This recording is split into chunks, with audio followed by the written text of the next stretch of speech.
Mr. Slocum. Here. Mr. Walsh. Mr. Burway. Present. Mr. Jinks. Mr. Milone. Ms. Nichols. Ms. Pavano. Here. Mr. Talbot.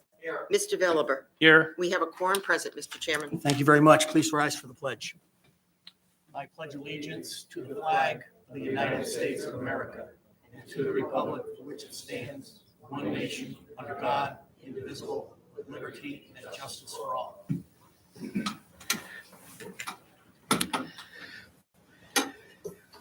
Okay, tonight we preface our meeting with a public hearing. The public hearing subject matter is the amendment to fiscal year 2021-2022 Department of Education expenditures.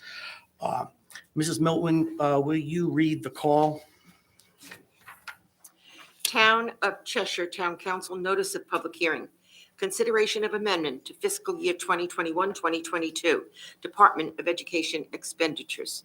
The Town Council of the Town of Cheshire will hold a public hearing at 7 p.m. on Tuesday, March 8th, 2022, in the Town Hall Council Chambers, 84 South Main Street, Cheshire, Connecticut, to consider amending the total expenditures for the fiscal year 21-22 Department of Education from $77,001,052 to $78,501,052 and authorizing a $1.5 million additional appropriation to the fiscal year 21-22 Department of Education operating budget from ARPA funds.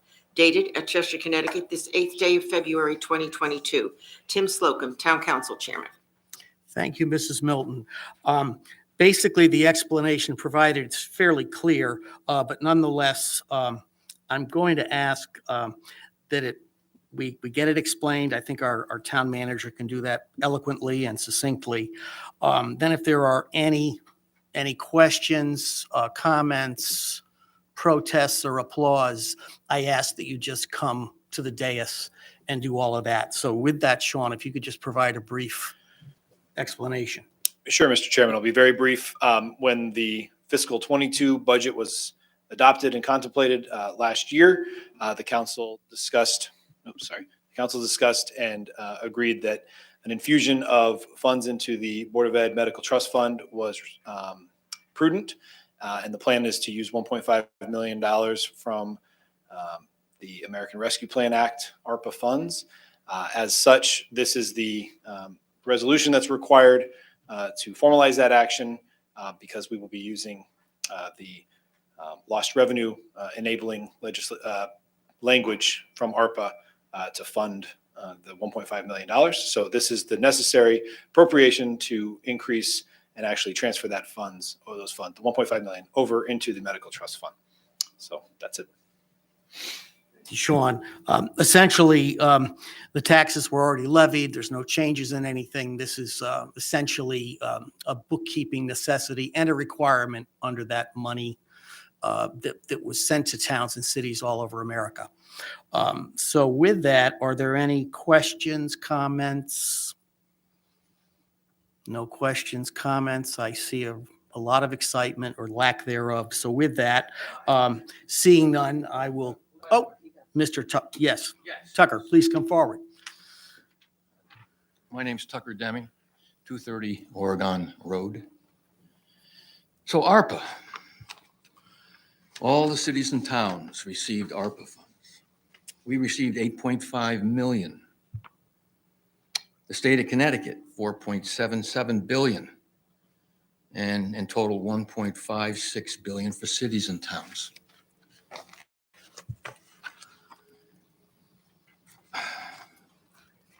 There's a problem with that money.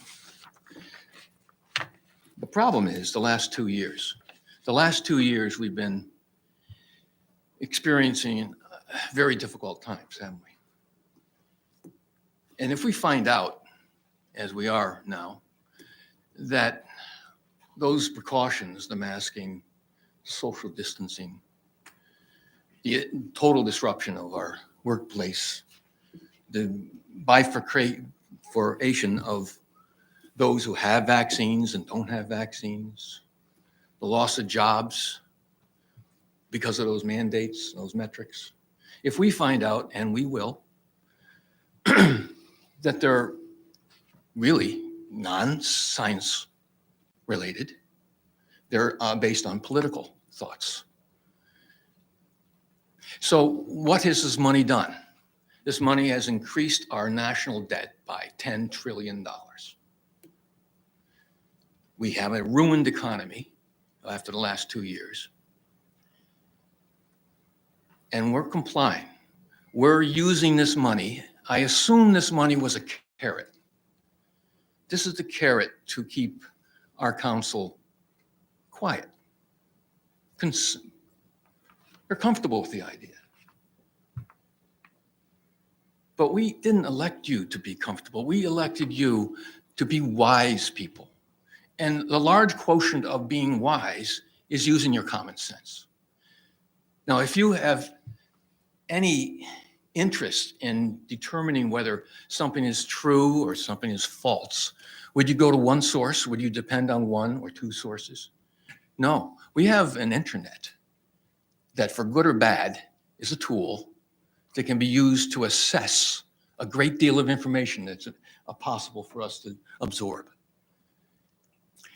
I find it hard to believe that, given all the discontinuity of the information that's being delivered to us, that these wise people have decided that we need to take this money in spite of the fact, if they reach the same conclusion that I have, that it's there's political motives. Have fun with it. We're going to do things that we couldn't possibly do perhaps before. I have a suggestion. Let's return it. Let's take every dime they sent us and return it. That way you can get out of underneath this thing. You can get ahead of it.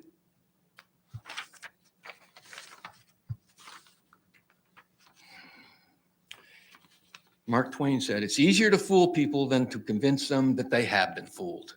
And so I realize that I'm fighting an uphill battle here. But time will, I think, justify what I'm happy to say here. We are going to find out in increasing numbers of information that's now, through the medical profession, being disseminated, that we've been fooled. We've been conned. Let's return the money, get out from underneath it. And one before I leave, I just want to know about this CARES and Essen. Look at the page here. Yeah, CARES Act and Essen. I think that's an agenda item, Tucker. Is that an agenda item? What's that? Is that the grant we're voting on shortly into the No, agenda? probably not. Okay, I'll not discuss that then. Thank Well, you you for your may time. at that time, though. What's that? You certainly may at that time, Tucker, is all I'm saying. Okay. Because that's, I believe you're correct. It's part of the same checkbook, so to speak. Well, yeah. It's kind of, okay, thank you. Tucker, I appreciate your comments. I see you waving the flag. I know you have passions that are legitimate and strong, and I appreciate them as a friend. I think the questions raised by you and others across the country are legitimate. I think answers are going to be hard to find. The government has printed the money. It's distributed those funds. They dropped in our account with a soft parachute. We are using them under the guidelines permitted in an effort to at least return a reduction in tax increases to the public. So I guess that's perhaps a poor segue away from your concern. But, it's what I feel we're confronted with when we have to make decisions up here, and that's what we are doing, hopefully in the best interests of the town of Cheshire. So again, I appreciate your comments, truly.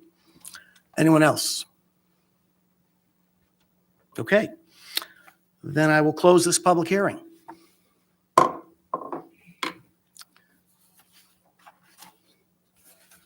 Okay, with that, we're going to move, guys, into our regular meeting. And on your agenda, we do begin with an item, but I'm going to move that forward because tonight, as we're well aware, 13 days ago, a very evil ruler, if you will, autocrat for certain, named Putin, deemed it necessary, important, and righteous to invade Ukraine. A disgusting crime. Obviously, you may or may not know Ukrainians, but I think in our hearts as American, we know that this is a fundamental challenge to our liberties. We live in a divided country. I think all of us have observed that. We know in our country there are different opinions on socialism and capitalism. There's a lot of debate that goes on, and debate is wonderful. But the slippery slope into autocrats and evil is laid bare with what's gone on here. And I'm not trying to remove anyone's thunder here, but with that and behind all of that, we were approached by Mr. Koval. Mr. Koval, I presume you're Canadian American, and you met with our town manager and Arnett Talbot. You wondered if there was any way the town could provide a level of support for Ukraine in a way that was respectful, responsible, and decisive. And with that, I think we've done our part, but mostly we wanted to provide you with the audience necessary. I know sincerely, there's probably at our core not a member in this room that isn't very upset about this whole thing. So with that, I'm going to ask for Alexandra Skliar to come to the mic, as she indicated she would. She's carrying Ukrainian flag. And I'm going to ask that she make the case that Mr. Koval, prior to that, made. Thank you. Okay, thank you. Hello to everyone today. First of all, I'd like to thank you for inviting us, for letting us be here. This all matters to us. It's all important. Also, let me introduce myself a little bit. My name is Alexandra Skliar, and I'm Ukrainian. I came from Ukraine in 2020, and I live in Cheshire since then. And also, I'd like to say this is a great community. This is a welcoming place and lovely neighborhood. It's greatly appreciated by me. And thank you for keeping this place as good as it is. As you all know, there is a war in my country right now, this horrible 13 days. And that's also what united us today in this evening. For my years living in Cheshire, I felt like I'm a little lonely. Lonely in the meaning I was sure I'm the only Ukrainian in the town, and I never met anybody from Ukraine. But this tragic event today helped me find my new Ukrainian friends who live in Cheshire as well, and we get united. They also introduced me to their friends, and now we're like little team going from place to place and just seeking for any kind of help we can give for our country and help from the people from here. This all united us, united for against Putin propaganda, from lies, from crimes which threaten the whole world security. And we are very grateful to be here today. We are grateful to every American man who is kind in their heart, who stand with Ukraine today. I see how, not knowing anybody in the town, I found my friends here, how everybody stands with us. I watch international news. Every country is stand with Ukraine today. And not just with Ukraine, they stand against the evil who started the war in the modern history. So thank you once again. I was arriving here and saw blue and yellow lights in the building, and it warmed my heart. I know that everything we are doing, you're doing for us, it brings us closer to get our peace again and stop this horrible man who is totally wrong.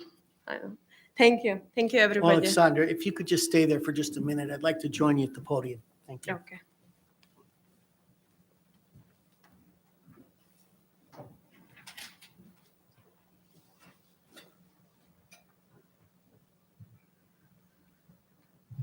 And we would like to give you this flag today. My friend Ira made Ukrainian flag. Oh, Thank you for your solidarity with us today. Thank Look you at for this. supporting Ukraine. look at this. And thank you for inviting us. That's wonderful.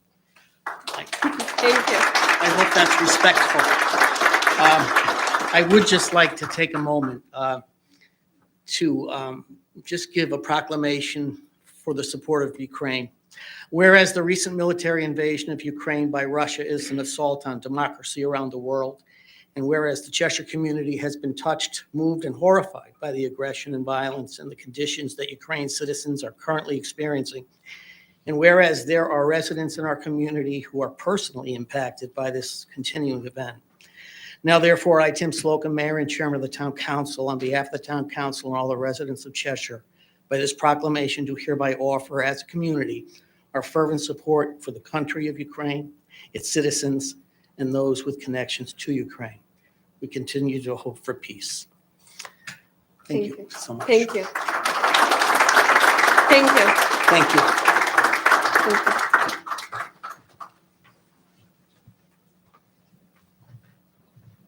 Provide opportunities that this warrants. Sure. Thank you.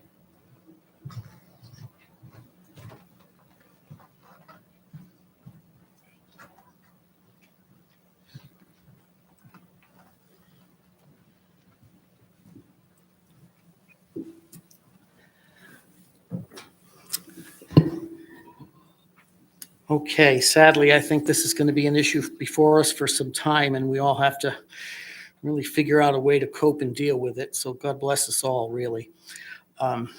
With that, I'm going to go back to some town business of a nice order, pleasant order.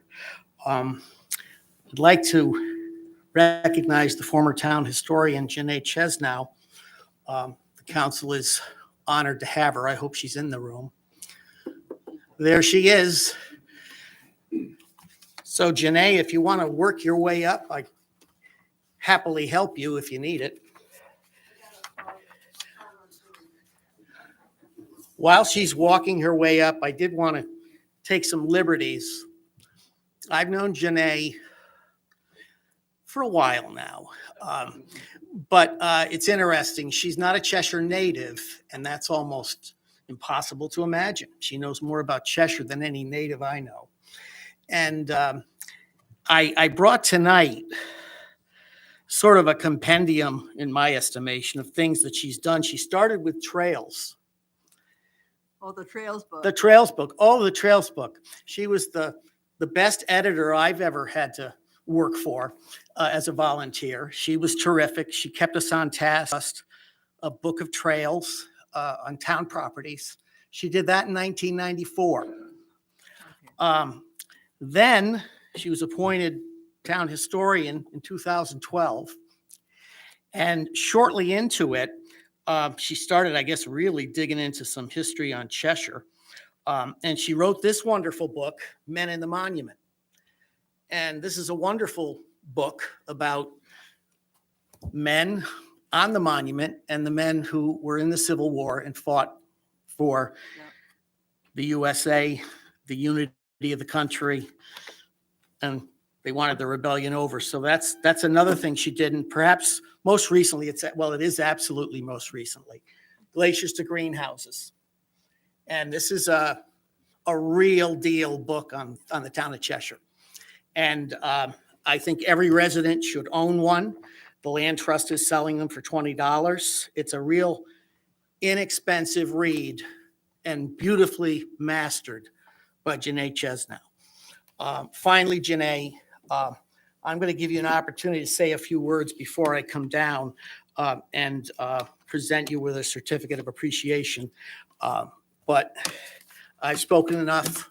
I know you can talk. Well, thank you. Thank you for the this honor. And I, in return, have brought something that I wrote. Guess how I thought of that. When I was appointed town historian, I didn't know that I would be sent on a series of adventures that would take me back to the 1860s, where a war would be raging, killing young men from wounds of battle and tropical diseases, to the post-war 1870s, where Frank Hall's diary would then take me to the neighborliness of a barn raising, to church every Sunday, over to Meriden to sell vegetables, and into a noisy schoolroom in West Cheshire. His diary, scrawled in brief entries, told of sitting up all night with the body of a friend, the quiet of a summer evening on the farm, the clear smog-free skies, and the depths of winter snow covering endless rows of fencing.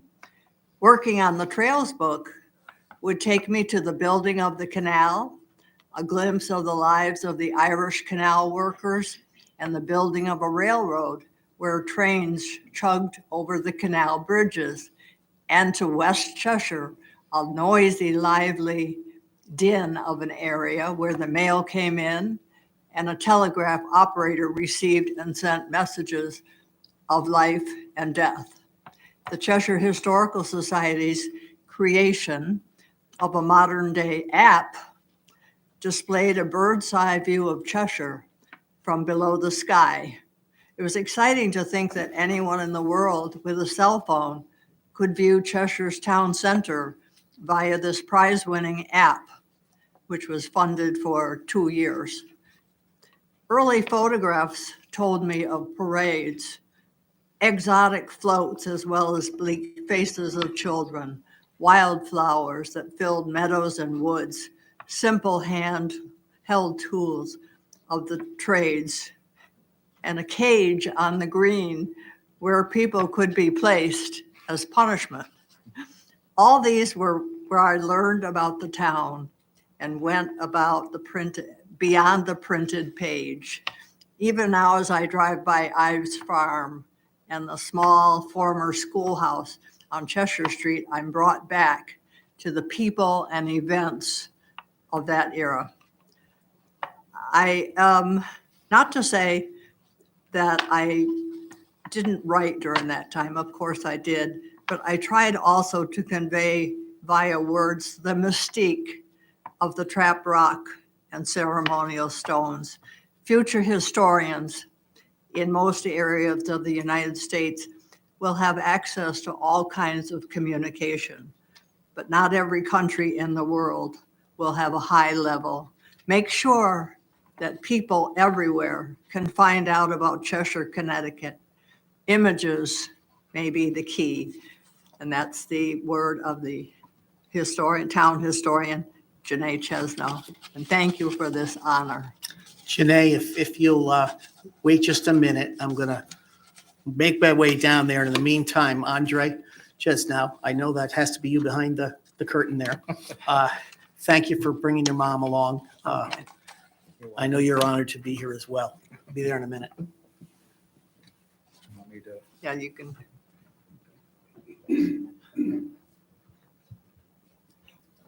This is the fun part. Oh, it is. Where I cry. You didn't, did you? Okay, here we go. We go back a ways. We do. Certificate of Appreciation to Janae Chesnow. Whereas Janae Chesnow has served the Cheshire community as town historian since 2012, and whereas the town historian is a volunteer position, which requires a great deal of time, energy, and dedication. Whereas Ms. Chesnow's creativity, vision, and passion for preserving the history of Cheshire has positively impacted the town as a whole. And now, therefore, I, Tim Slocum, Mayor and Chairman of the Town Council, on behalf of the entire council and all the citizens of Cheshire, by this Certificate of Appreciation, greatly acknowledge this significant positive impact you, Janae, have made on the community. Thank you. Thank you. Thank you.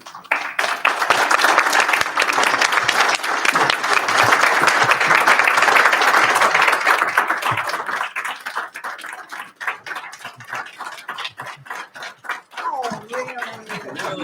Oh, no, really?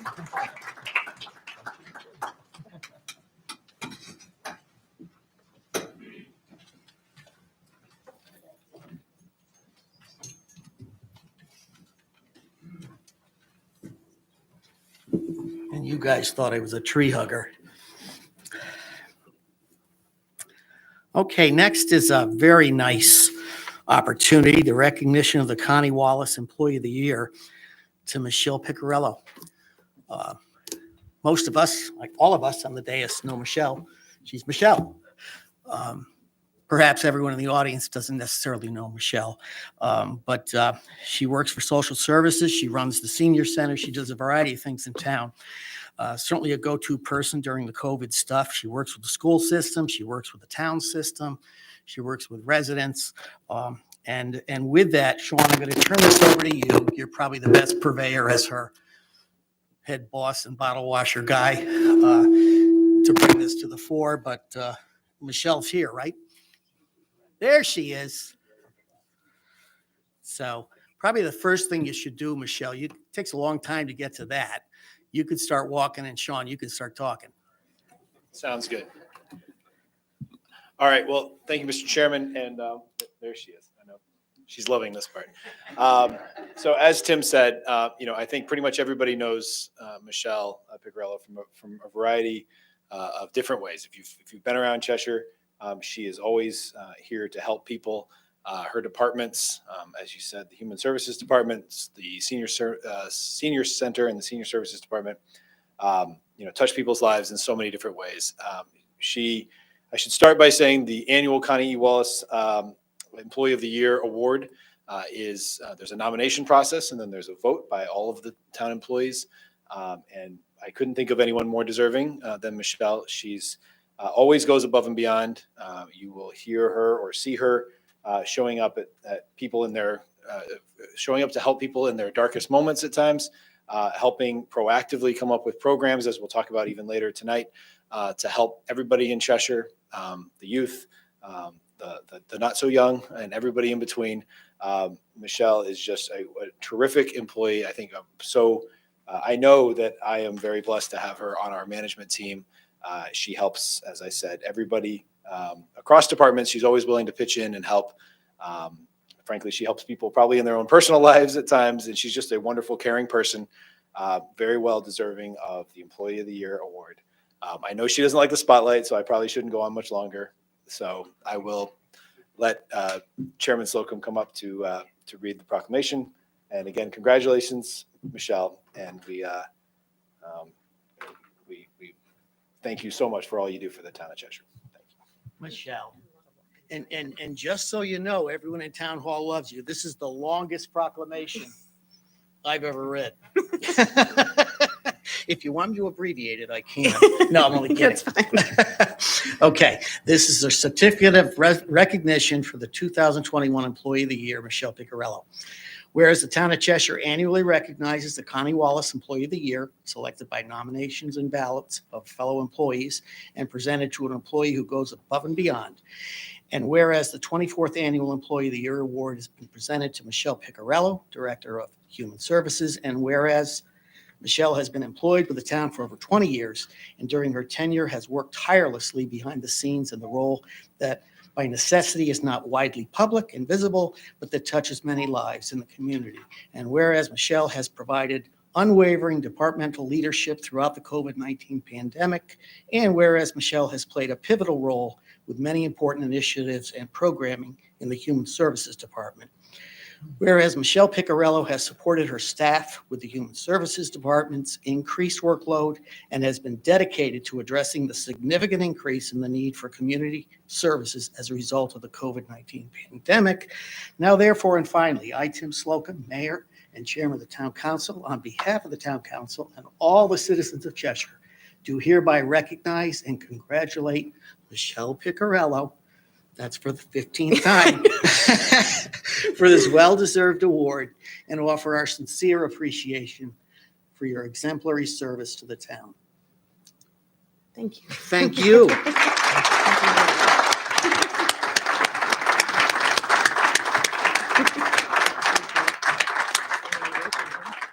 Yeah. Well, what else are we going to do? I got to hug you now. You might want to say a thank you. Yeah, I know, absolutely. I'm not a big public speaker, but I do just want to say that I have worked for the town for 23 years. And this experience has pretty much made up most of my professional life. And I have been so incredibly blessed to work for the most amazing supervisors and have a really collaborative relationship with our town council and to have the most incredible staff in the 23 years that any department head has. They work tirelessly to make me look good all the time, and I'm very grateful to all of them. I also want to thank my family and my boyfriend just for their overwhelming support when I'm, working nights and doing other things, and they're throwing dinner in the oven or whatever the case may be. So just very grateful and very honored to receive this award, and just feel very blessed to work here in this community. So thank you.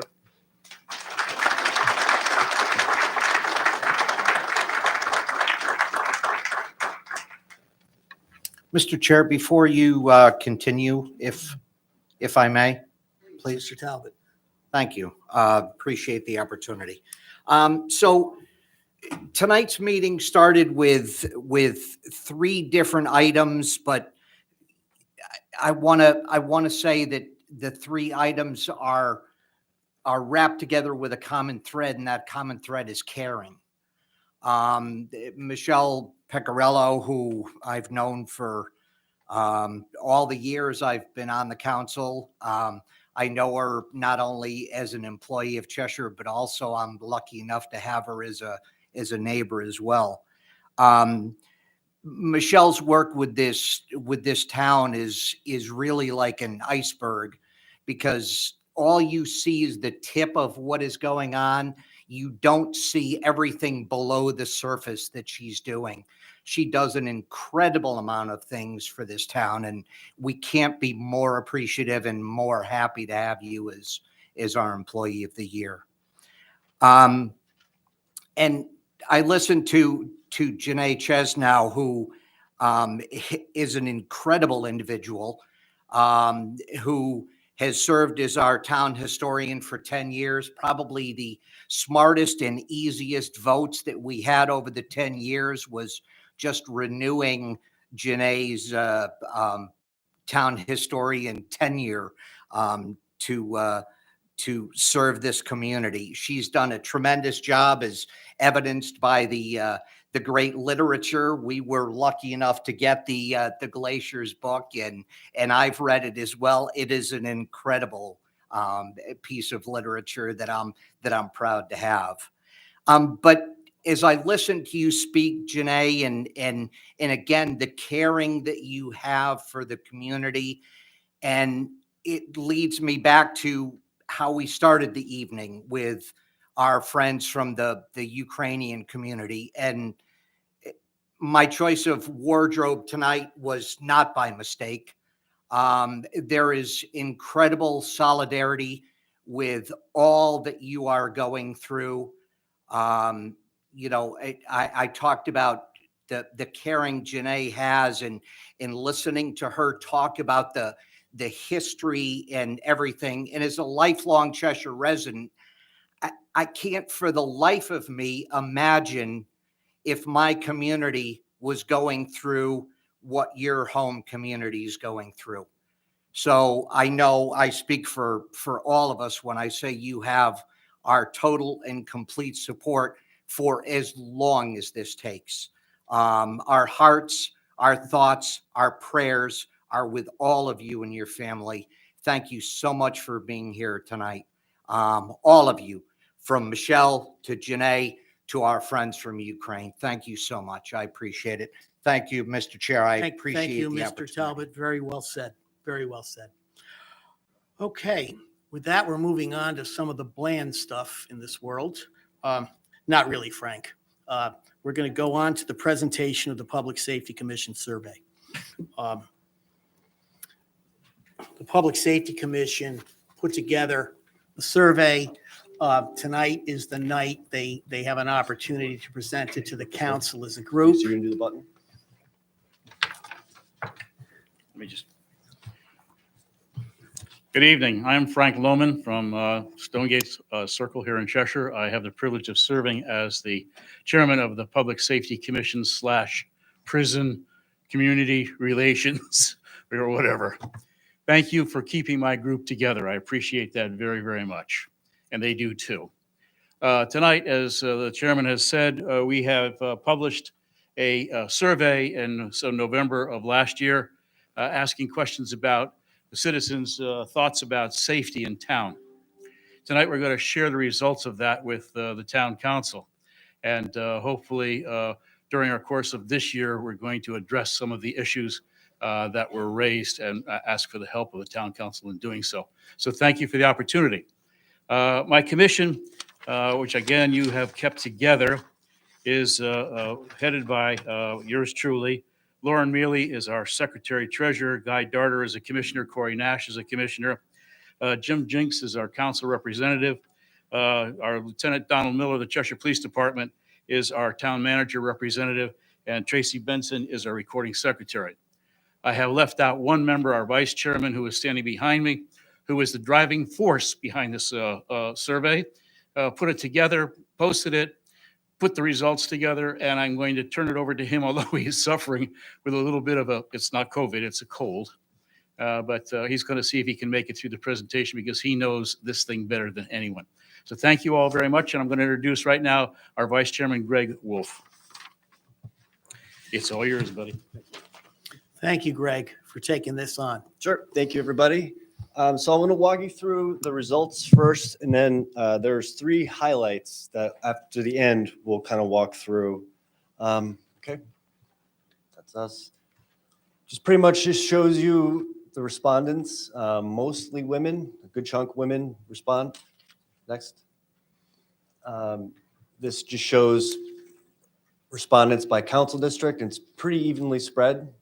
Surprisingly evenly spread. Okay. Again, just a demographic on income, pretty spread out. Okay. Again, just a basic demographic on age. Again, pretty spread out. Okay. Now this kind of just shows, this first one focuses on the trail. Users, frequency of use of the trail. And it shows that it's very well used and people really are actively participating in using the trail in town.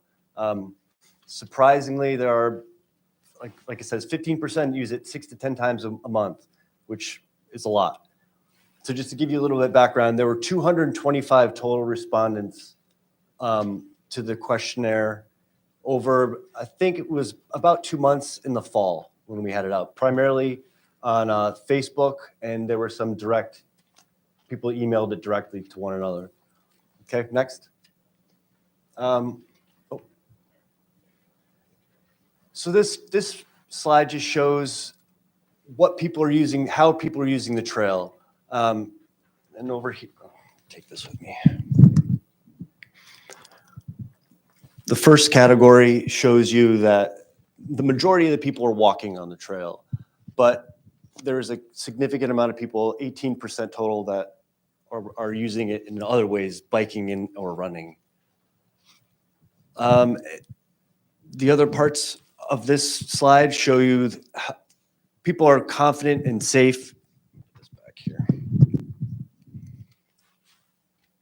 Feel pretty safe in using the trail overall. Okay, next. Again, just confident in using the trail. People are generally safe. That's on the left side. Second side, more focuses on speed. As most people probably maneuvering through town realize that lots of people have an opinion that there is genuinely people speed in town, or at least there's the perception that people speed in town, is what the survey shows. Okay, next. This isn't really for this forum, but there's, if you guys want to check out online, we had many responses. The survey allowed you to give expanded results. So instead of just clicking a multiple choice answer, there was a way to could write a lot. So there was a lot of responses. Some were more useful than others, let's say that. But I would encourage you to look at them. Again, some are good, some are useless, but it's good to look. Okay, next. This one just shows that most of the people who are out there are using the trail for recreation, but there's a significant amount of people who don't use it because they feel uncomfortable on it. And the second part of that just shows again where people are going out and exercising or recreating. Most people are doing that in their own neighborhood. Okay, next. Okay, this slide so now we're on to sidewalks. So we've moved on beyond the trail. So this shows that most people who bike, walk, or run are using their sidewalks in their neighborhoods. And then on the bottom one, it just shows that about 44% of the people, which is not really that much, feel that their sidewalks are in decent shape. Okay, next. Again, there were lots of comments on sidewalks, lots of people requesting sidewalks. Some of the requests were for places that it would be impossible to have sidewalks. But again, the purpose of the survey was to get an idea of how many people are looking for that. There were lots of very specific requests for sidewalks, but I'll address that later on. Again, I would encourage you to go look at the results. Okay, next. This basically just shows that, again, people are looking for sidewalks or looking for crosswalks and have a desire for well-marked sidewalks and crosswalks in their neighborhood. And they feel like they need improvement. And again, lots of comments. Okay, next. When I put the survey together, what I had in mind for this were bears. If you pay attention to the Cheshire Forum, there's constantly talk about bears. If I was to write it now, I probably would focus on coyotes. But again, I just wanted to get a gauge as to whether people thought that was an issue in town. I don't know if anyone in this room has the ability to make an effect on that, but I think it's interesting to know that people are aware of it and have concern about it. Okay, next. Again, a hot topic in town, car break-ins. I don't know the percentage of whether this is high or low, but 10% of people in town have had direct impact from car break-ins. Again, it's on 225 respondents, so it's not exact, but it's a pretty good, 10% is a lot. Again, I don't know how much we can take care of that in this room, but it's a good thing to be aware of. And people wanted to make notice of that. Okay, next. Okay, so as a commission, what we've come up with three basic tenets to focus on. First being the trail safety, second being sidewalks, and the third being the Hawk system. We didn't mention the Hawk system in this slide, but there was in the comments, that was by far one of the highlights if you want to call it that. So we as a commission have come up with some ideas as to how to address some of these things. For trail safety, a lot of people have commented on how if you're a walker, as you saw, a lot of people, the high percentage of people are walkers on the trail, are uncomfortable with the bikes coming by, feel that people on bikes are not courteous enough. How do we change that? One way that as a commission we thought to do that, we were going to thought about passing out bike bells to people in addition to giving away the bike bells. So with the bike bells, we wanted to give away some sort of information that explain the etiquette on the trail. We can't have a trail etiquette police officer. So one way that we thought to do that is if we provide a tool, it sparks an awareness of why and how you can have some etiquette on the trail. Is it a cure-all? Probably not, but it's a step and it's a way to spark an awareness of how to be polite on the trail. So as a commission, we're thinking about giving those away in addition to with the bike bell, because we didn't want to just give them away blindly. We thought that maybe submitting a request for them, and when you pick up your bike bell, get a little pamphlet as to trail etiquette. One way to communicate that to people.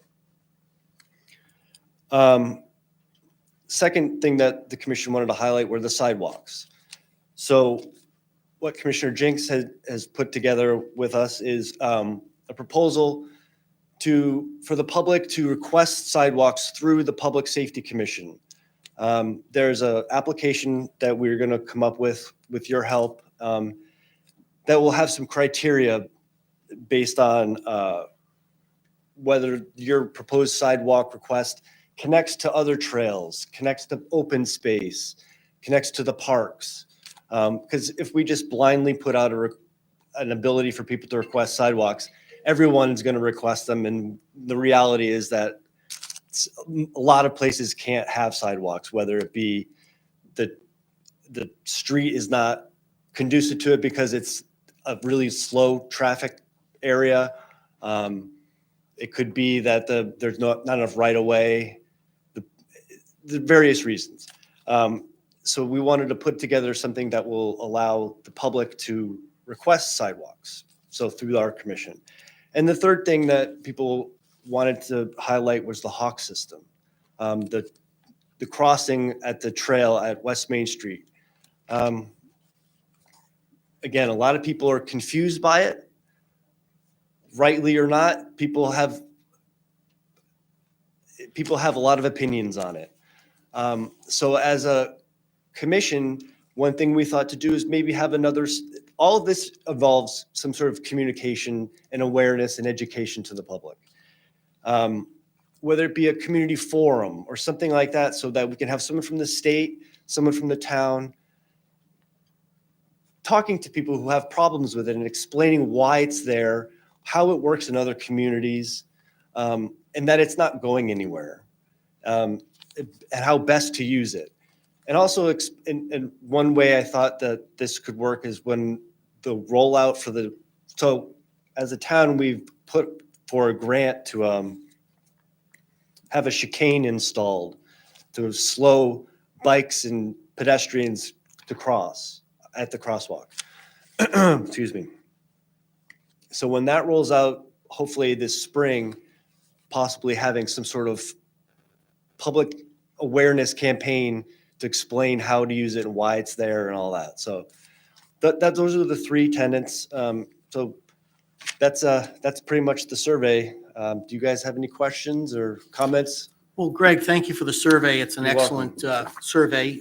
Surveys are always complicated and difficult, but it's nice to know that there were 225 people that took the time to respond. It's also nice to know that almost 90% believe the trail is safe. I think that might be something you overlooked in your presentation, but something I didn't miss. And I think that's a comfort to the town, because it's certainly the town's most widely used park. And I believe it's the most widely used on the linear trail system in Connecticut per capita. So it's obviously a resource we need to treasure, protect, and maintain. I know, too, the Hawk system is replete with comments and confusion. You're correct on that. And I think that is an issue that's been left out of our hands at some measure. I know that when that was contemplated, the idea was to put a light there. Lights are easy. And then somewhere we learned in the dark Midwest, they use these everywhere. Might be in the middle of an Iowa farm for all I know, but they claim they used them out there with some success. I don't know where we get with the state with that. I think the chicanes are a great idea. I know, too, that we were not successful in that grant, but we will be taking that under review in the budget process. Whether it's expended to a department or comes under capital, it's definitely going to be reviewed. Sidewalks are a complicated affair for the town. Many years ago, well, certainly not many, but within my term on the council, we advanced a road repavement survey method of evaluating our roads. And since that time, we developed a plan of repaving our roads or regrading them, improving them, maintaining them so that we do 10 to 11 miles a year in some form or another. So our 151 miles of roads are maintained. Sidewalks become another nightmare, and we do probably commit less than could be desirable. I know a lot of the budget goes towards apron repairs. Aprons are the part of a driveway that includes a sidewalk, and money goes into that. But real efforts probably are few. When we embark on them, I've always been told that it's just real expensive. We were fortunate with the Jarvis Street Sidewalk project, which gave us connectivity from very populated neighborhoods to Jarvis Street and the park. That was funded by a state grant, which was wonderful. And also the West Main Street Sidewalk Improvement Plan was funded largely with steep money, which is a state grant that are handed out to various towns on a request basis. So we as a council have dedicated some attention to it, perhaps not all the attention it deserves. But to your point, there are many sidewalks in town or areas that could have a sidewalk it's just not going to happen.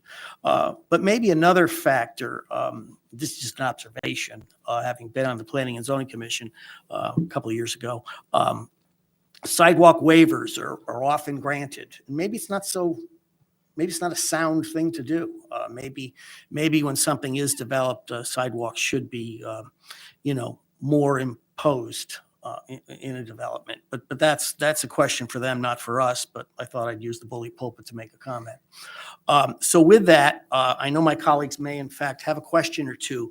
But what I wanted to assure you, Frank, and your group, we will give this the full attention that it deserves. And do the best to, congregate around things that could be considered priorities. Okay, thank you. And certainly appreciate all the efforts that's gone into it, Appreciate it. very much so. Do any of my colleagues have a question? Ms. Nichols? I just wanted to say thank you to the council for your attention and let you know that this year, as I said, we're planning on addressing the trail issue with Bikes for Bells. But what Greg alluded to, and I want to reemphasize, this is an educational process for the public. And that's half the battle. I mean, last year we put out 50 campaign signs saying, don't be a victim, lock your car, remove your belongings, and the like. We've seen a small decline in the number of cars stolen, but now we're stealing catalytic converters rather than stuff out of cars. But it's an educational process, and we intend to try to help educate the public. So we'll see what happens. That's not an easy task, unfortunately. Thank you very much. Ms. Nichols? Yes, I want to get away a little bit from the specifics of your report and commend you as a commission on being actively involved in coming up with a plan for your commission to help us to identify the issues that are of note to the public. I think that this is a very good lesson for other boards and commissions and all of you people that volunteer for those commissions and give your time. You help us immensely in doing this research that we don't have time to do. We're going to be focused on budget for the next few weeks, several nights a week. But when you bring us this information, it helps us to be able to advance some of the issues. And so I commend you for this. I read to all of your detailed information comments that people had made. And you're right. Some of them were all identified the Hawk system. That's, as Tim said, unfortunately, somewhat out of our hands because it's a state road. So we have to depend on that. But more than anything, I appreciate the safety issue, but I also appreciate your efforts as a commission to do your jobs, which we ask you to do as volunteers. And if any of you are considering participating in any other commission, whether it's this one or other, make sure that you make your needs known, because these are very important pieces of information that you bring to us to make our job easier. We cannot know everything, and you're very helpful. So I enjoyed reading it, and I commend you for the job. Thank you. Thank you, Sylvia, very, very much. I appreciate it. Yeah, it's, as I said, it's a slow process. I've got a great commission. Again, I thank you for keeping us together. And we'll see how the year turns out. But, we'll continue to report to the council on our efforts. Again, the first is the bells for bikes. We're going to meet tomorrow night and see if we can't purchase some bells to hand out to bike riders on the trail, and then educate the public, hopefully maybe with an article in the Cheshire Herald or on our Facebook page or whatever, to let people know if you hear a bell, move to your right. Good. Okay. Greg spent time in Holland, and they're big, they're big proponents of bells on trails, and it works. So we'll see if we can't get it to work here in Cheshire. The other thing that Greg did not mention, one of the projects we're looking into is to marker the trail. Our police department, our fire department, and our who else? Parks and Rec. Yeah, Parks and Rec should have some way of identifying if you fall and break your hip like I did, that you're at mile marker 22 or mile marker 2.2 or mile marker 350 feet. So we're looking at a way of marking that trail in the Cheshire section, although I guess there are plans, according to Greg, to mark it from New Haven to God knows where, Plainville. But we'd like to at least jump on the bandwagon, because that could be years down the road, and to get it marked here in Cheshire so that if somebody has an emergency, the fire department, the police department are able to find it relatively quickly. So that's one of the projects we're working on. Thank you all very, very much. Have a wonderful evening. Sounds good, Thanks, Frank, Frank. and thank you and your group very much again. It was terrific. Thanks. Okay, Sean, do you have a COVID report, or I can give a very brief one if you'd like. that'll be fine? Okay. So in the town manager report that you have before you, which I will just put up on the screen here briefly, we continue to have good news from the COVID front. Our rates have fallen over the last 2 months from the high experience on January 14th at a 22.7% local positivity.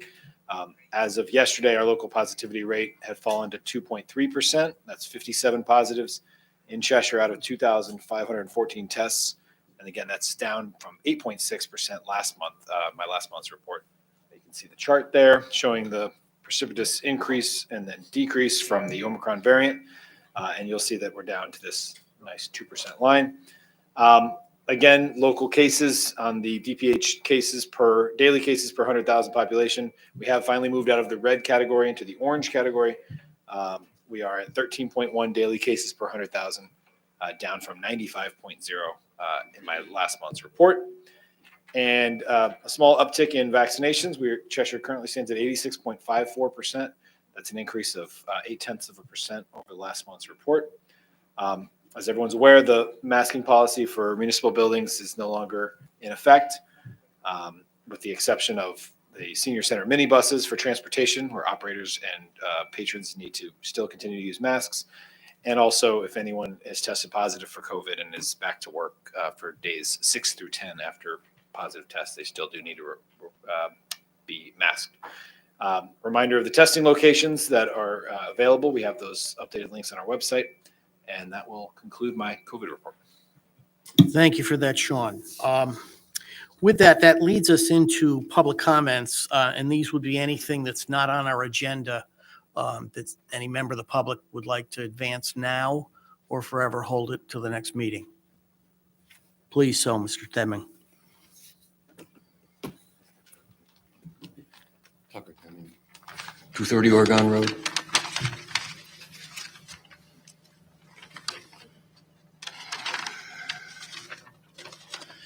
Okay, so we discussed the funding dilemma, which I consider important for our community to.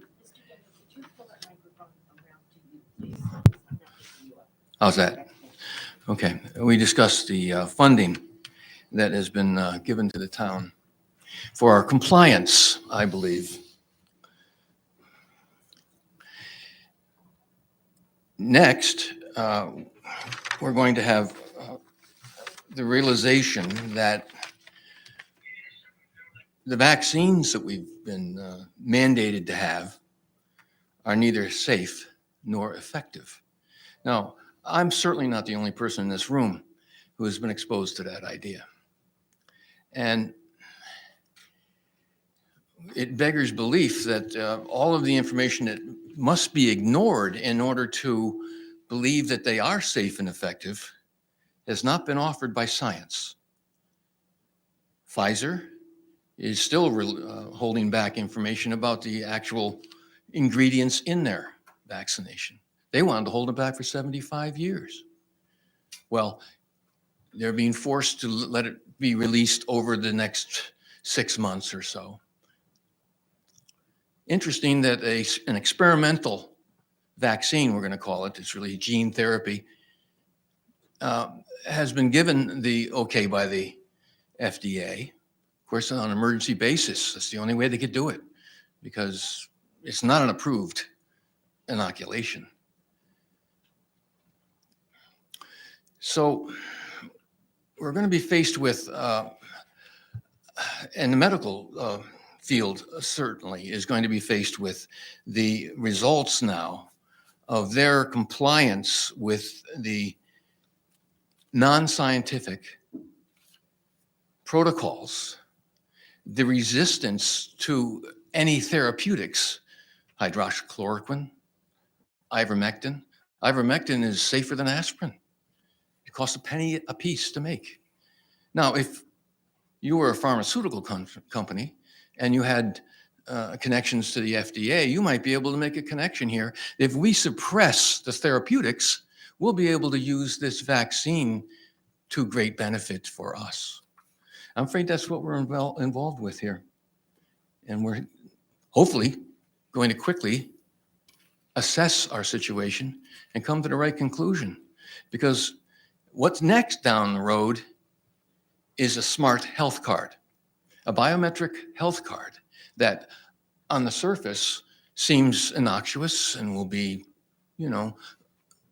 played out, unfolded to be, oh, it's just a little thing that we can use to get certified to get into an airport or to a municipal building. Oh, but it can go further than that because once they have all of your personal data on this card, they can tighten the screws down at any time they want. There's been a lot of talk today about safety, and certainly an important ingredient in our community, but I haven't heard the word freedom. It's important to protect our freedoms. They're quick disappearing. We saw just recently an example in Canada, how quickly they can disappear. That was an executive order on an emergency basis, and they shut down they froze bank accounts. They violated the law by using hacked information about. Now, if you think that can only happen to what used to be our closest neighbor in our republic, since it can happen here. And I just want us to be aware of it. Be aware of our freedoms. We most of the time take them for granted. But as Benjamin Franklin said, and I'll butcher it, but if you expect to use some of your freedoms to get security for safety, you're going to get neither, and you won't deserve either. Thank you. Thank you, Mr. Deming. Okay, this is going to advance us to the approval of the minutes for the regular meeting of February 8th, 2022. Anyone remember that meeting? Thank you, Mr. Talbot. Thank you, Mr. Veliver. We have a motion. We have a second. All those in favor? Motion carries unanimously. This moves us to consent. Mr. Bowery. Thank you, Mr. Chairman. Be it resolved that the Town Council approves Resolution 030822-1, the consent calendar for March 8, 2022. We have a motion. May I have a second, please? Thank you, Mr. Veliver. Okay, consent typically goes without discussion, so there we go. I'll call for a vote on consent. All those in favor? Motion carries unanimously. We move now to old business, and this brings us to the appropriation of $1.5 million to the Board of Education and amendment to the FY 21-22 Board of Ed operating budget. Mr. Bowery. Mr. Chairman, thank you. This was the matter of a public hearing earlier this evening. Be it resolved that the town council approves resolution 030822-2. Be it resolved that the town council authorizes a $1.5 million additional appropriation of the fiscal year 22 general fund Department of Education operating budget from ARPA grant funds, increasing the total general fund expenditure and revenue budgets from $77,001,052 to $78,501,052. Thank you, Mr. Bauer. Thank you, Ms. Pavano, for your second. So we have a motion, we have a second discussion among members. Mr. Chairman, Yeah, thank you. this was discussed with prior budget committee meetings.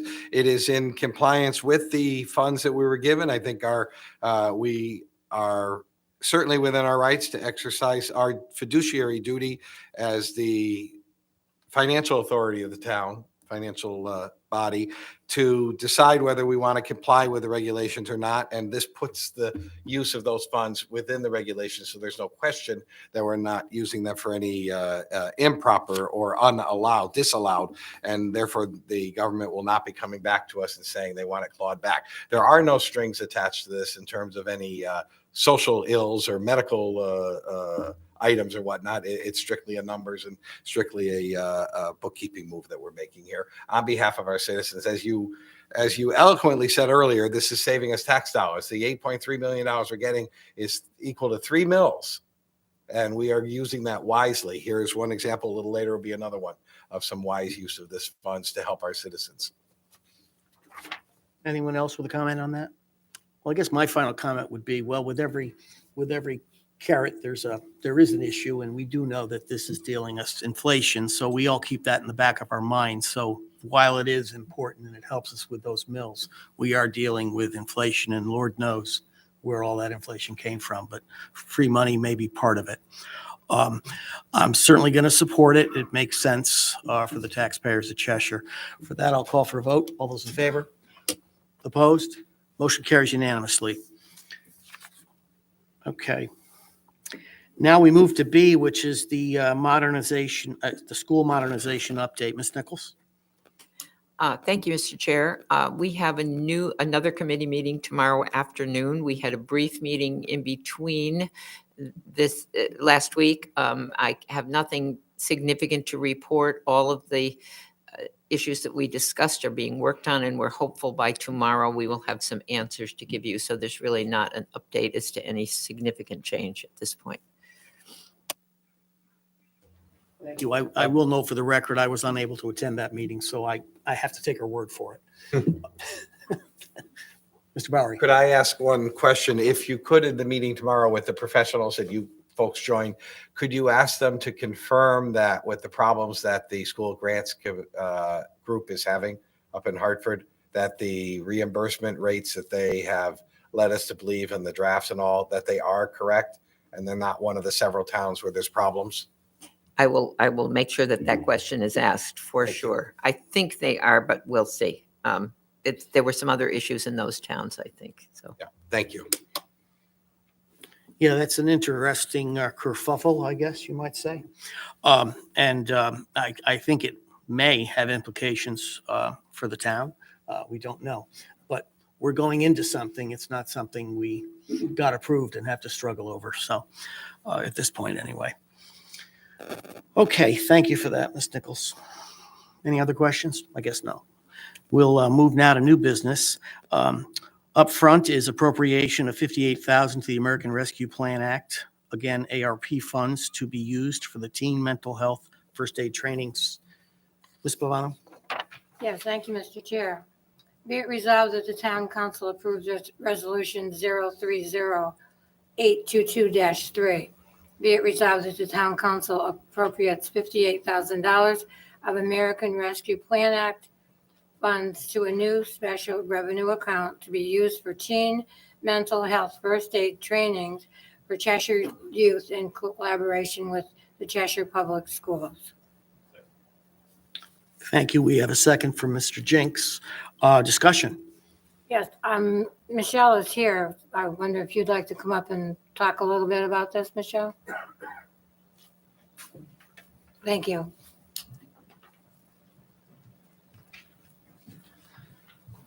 Thank you for the opportunity to speak. This was a program that we began exploring earlier this year. It has become really clear that we are in the midst of an emerging mental health crisis, the impact of which we have yet to see, particularly in regards to our young people. Emergency room admissions for young people for mental health are increasing.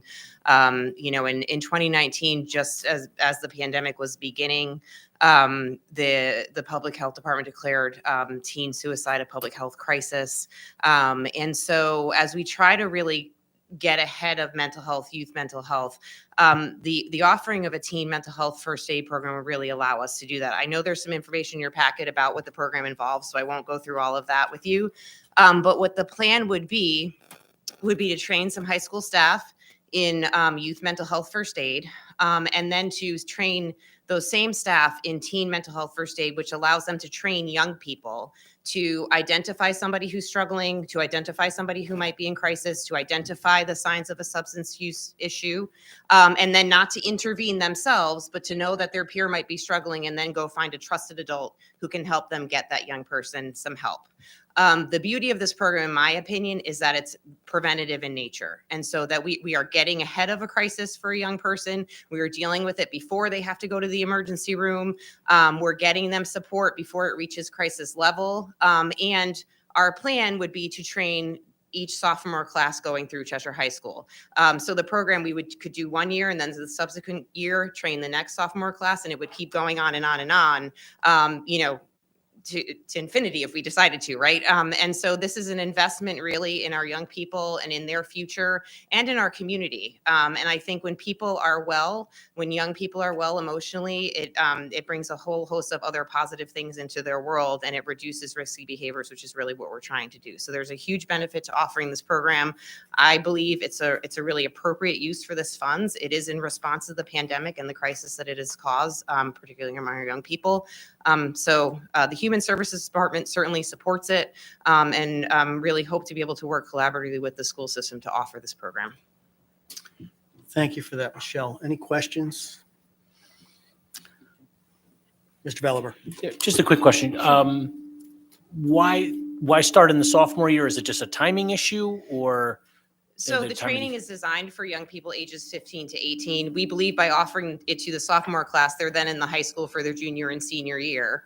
So they'll be able to contribute to the community for those, the next 3 years. We didn't want to address freshmen as they're transitioning into the high school environment. I think that's a rough year for freshmen on the whole anyway. So sophomores are at least established in the high school and a bit more comfortable in that environment, and then can contribute for the next 2 years, really 3 years, because they'll get trained hopefully in the fall.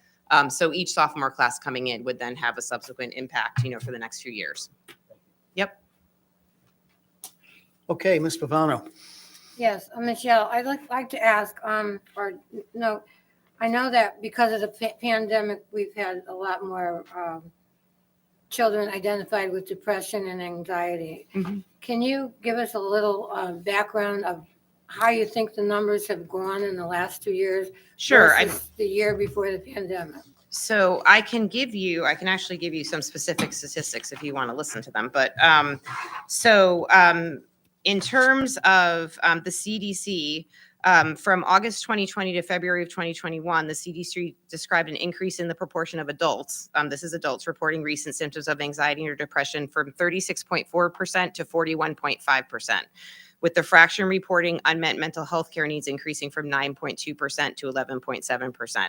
And I share those statistics with you because obviously young people grow into adults, right? And so, as we get people younger, we're hopefully preventing emerging mental health needs as they get older.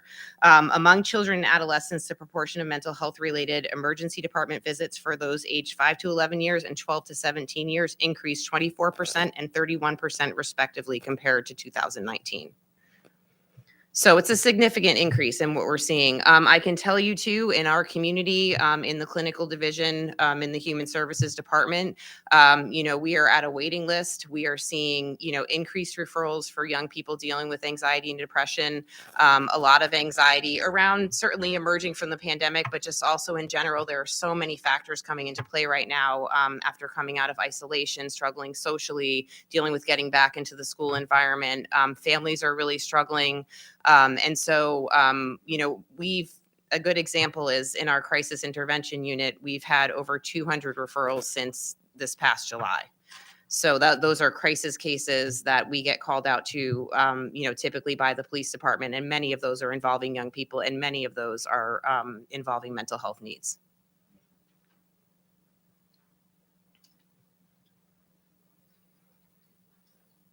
Okay, looks like we're coming to that moment where we have to vote on this, colleagues. So all those in favor of the motion before us? Opposed? Motion carries unanimously. Thank you. Thank you very much, Michelle. Okay, we're going to move on to B, which is the approval of the Blight Prevention Officer job description. Ms. Nichols.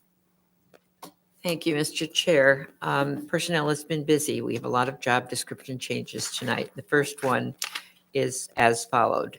Be it resolved that the Town Council approves Resolution 030822-4.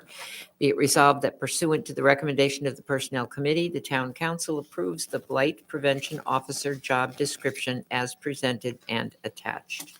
Okay, we have a motion. Thank you, Mr. Talbot, for the second. Discussion. We were happy to pass the blight ordinance at our last council meeting, and as part of that, there was a designation of a blight prevention officer, and this is just simply a description of that job, so that and you will see in further information that we're coming along, it likely will be under the planning department, that it will be the job of one of the assistant planners if that goes through. And it will be his job to report to the town manager on any reports that need to be followed up. So if you people on the dais have read it, it's fairly simple. I don't know that we need to go through item by item. Does anybody have any questions? Good, Peter, you okay? Yep.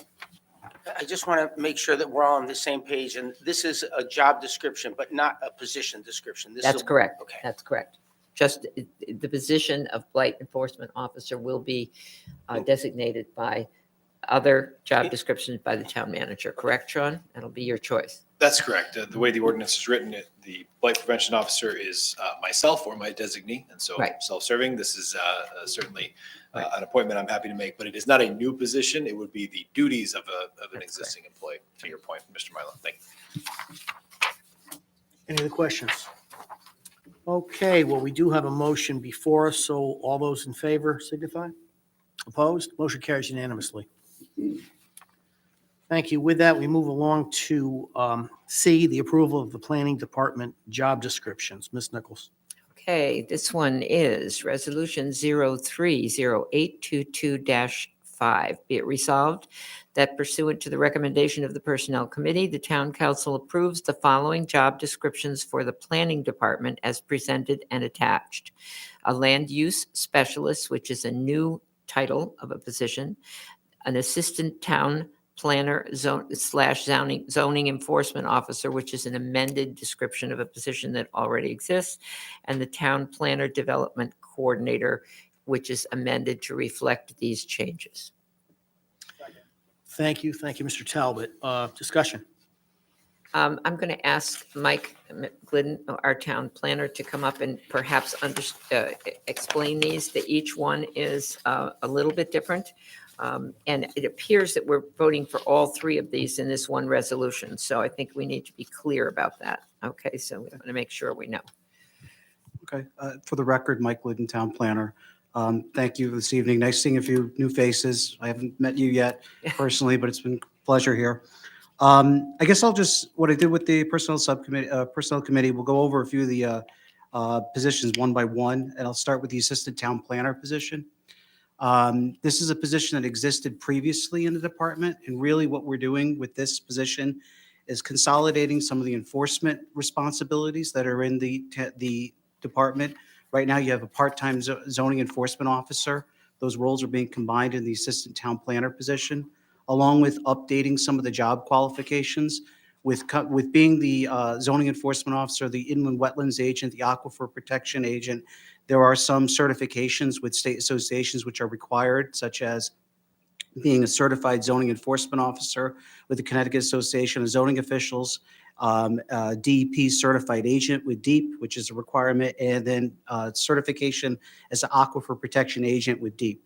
So this is really a facelift. The other substantive change, just a note, is the classification. It's going to an exempt position. So this position is no longer available to receive overtime. And really what this is doing is we're kind of consolidating the department based on our functions. With the staffing transitions, right now you have a part-time zoning officer, you have a vacant environmental planner position, and this really combines those two positions and really reflects how the department's functioning efficiently. So I don't know if you have any questions about that position before I go to the others? I think we should entertain questions one at a time because it gets a little complicated as we found out in Yes. personnel. So, Tim, that's your job. And well, go ahead, Dave, and then I'll ask. My Anyone question else? is the assistant town planner would have to have all of those certifications? Do they need to have them at the time? Can they work on them as they go? It's required within 1 year. So they have time to work on those certifications. The two DEP certifications are ones that they can obtain in a reasonable amount of time. It's the Casio one that takes a little more time. But a lot of it by the new reorganization of 8-2, the general state statutes, if an individual is going to serve as a zoning enforcement officer in the state of Connecticut, they're required to actually possess the designations of certified zoning enforcement officer. So that's starting January 1st, 2023. This would just kind of tie in to say, this individual who serves on as our ZEO will be certified pursuant to the statute. Okay, thank you. If I could, it's also worth noting, though, our new town planner also possesses all of those certifications. So if necessary, he could co-sign something even after January if necessary. Mine, Mike, is a question of, are we consolidating or are we compacting? I know that this could be, it sounds great. Council people love to know that we might have tightened up a budget situation and I'm not opening a door because I think, it's not the right thing to do. But my question, I think, is clear. Is this compaction or consolidation that makes sense and efficiency and all that stuff? It's a consolidation that makes sense. It's similar to other communities that have the same structure, same size population, same workload of their commissions. You see, two full-time staff members with one admin support. So we really looked at a lot of our peers and said, this is the structure that works. This also still provides the high degree of customer service that everyone's accustomed to with that department. We're still striving for it. So, you're not going to see a change to the day-to-day functions. Everything still will be completed at the same level. So in the wetlands capacity, that individual is staff to the Inland Wetlands Commission. Presumably, you will maintain your status as staff to the Planning and Zoning Commission, and there really isn't a crossover there. No. So that's an efficient use of two people, I would say. Okay. Go ahead, Doug. So this is the position that we feel the blight enforcement officer will fall into. Is that correct? So assuming that these first 6 months or so are going to be quite busy, possibly for the blight, how do you deal with a lot of the overflow if, because as Mr. Slocum said, with compacting and consolidation, you're adding for the next 6 months is going to be pretty busy. When does this take effect? This position? Does we have a Which position? Well, Are you the it does- blight enforcement officer? the assistant town planner? Will that take effect immediately? And that person will be the assistant town planner? That would be the intention. Okay. We have, budgetary availability to do so. We also will be taking this is also proposed in the budget, which will be presented with Right. 2 days from now. So that's a further opportunity to, make additional, clarifications, I suppose, if you needed to. But the intention was to move forward with this, Right. again, as So soon do as it. possible. So we're looking for an immediate move to this position. Well, and certainly when we come to the land use specialist position, that we have an upcoming retirement, and that's Correct. an upgraded and expanded position and really a key component of this new reorganization that we would like to move forward with filling up for obvious reasons as well. Okay. Yeah, and that's what my question was. Yeah, like our chair said, compacting, consolidation, but trying to and a whole new role for this town. And we don't know how busy it could. I'm assuming after the first 6 months or so, it's not going to be as busy as it would be the first 6 months. But I just have a slight concern in that matter as to the overflow, and I'm assuming it's going to fall on you, Mike. So I'm hoping you're ready for that too. I'm sure you are. But I have a concern about that. I'd just like to add, maybe you said it and I didn't hear it, but this also provides a certified and credentialed person in the event that Mike is on vacation or whatever. And you may have said that, and I may have missed that, but that's always a redundancy that's important in a department to keep things moving along if somebody's not there for given a good time. Correct. Anyone else have a question? Okay. Thank you, Mike. I guess at this point, you might just want to move along then to the other piece. So the other one is as Sean kind of indicated, it's a little urgent on this one. It's the land use specialist. So that's our admin support. The current admin staff, she's retiring at the end of the month. So what we, in discussions with Sean and Arnett, that position really needed a facelift based on one, kind of what the responsibilities of that individual. I mean, you are the gatekeeper on a lot of packets of important information for the commissions, tracking of bonds associated with road construction, subdivision approvals, et cetera, and just the overall kind of, the glue that keeps all of us together in the department. We felt that, a lot of the responsibilities and functions kind of needed a facelift and update. So what you see before you is kind of an update to reflect really what goes on and the skill set that's required. This is actually a really important position because Right. they're the person that the public will, or the developer will see first when they come into our department at the counter.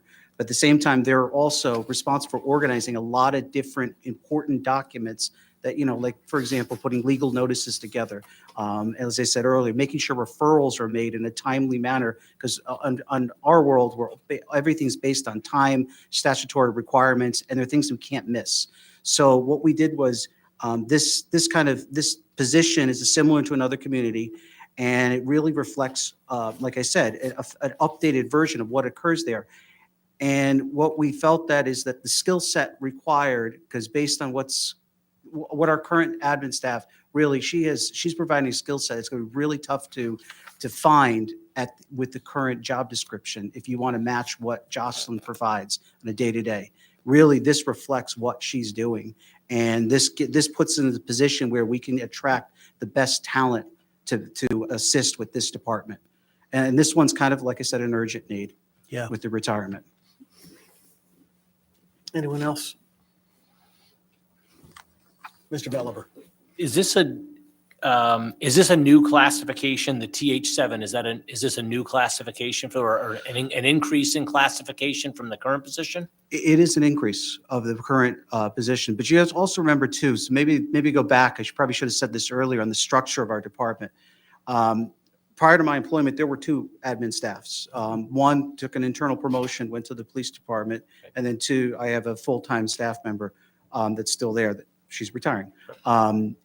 So in order probably to address, we felt it's one full-time staff member for the department, but more importantly, based on the skill set that's required, we wanted to make sure that the pay matched what we're looking for, and responsibilities. So yeah, we did increase that from, Sean, correct me, it was a 5 to a 7. But with the savings with the other position no longer in the department, or part of the budget, I should say, because that's a conversation for another day, what will occur with that position. At least will not be a individual that is a primary located in the planning department.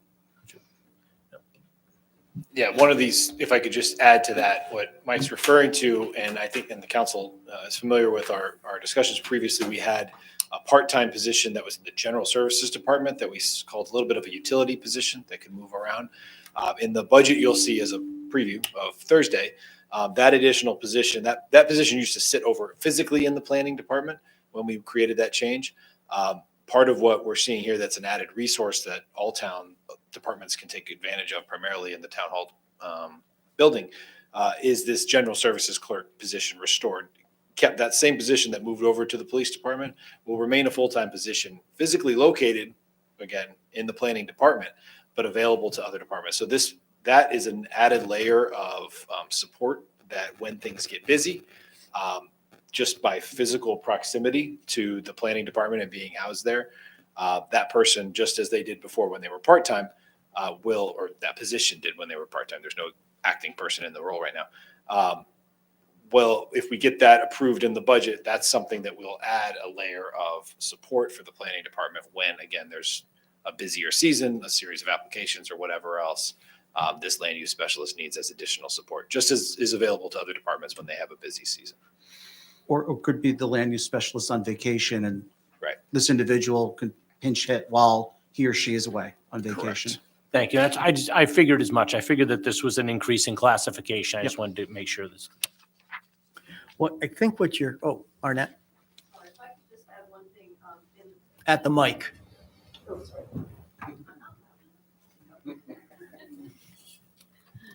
If I could add one thing, you had expressed a concern between consolidation and compaction, and the additional benefit to having a land use specialist and having someone with a little bit higher skill set is they are able to provide additional support to the assistant town planner and to the town planner at a level that is above what's in the structure that we have now, which will help take a little bit off of them, and I think we'll spread the work around a little bit. We had talked about that. Sorry to interrupt. Thank you. Thank you for that, Arnett. I think what all of us, with the various questions that have come across, I think I can speak for the group. We understand and appreciate the importance of the planning department. It takes a while to build a department. It was basically run really well, and I fully expect that it will continue to do so, and I appreciate new eyes on it too. I think that's always an opportunity for improvement.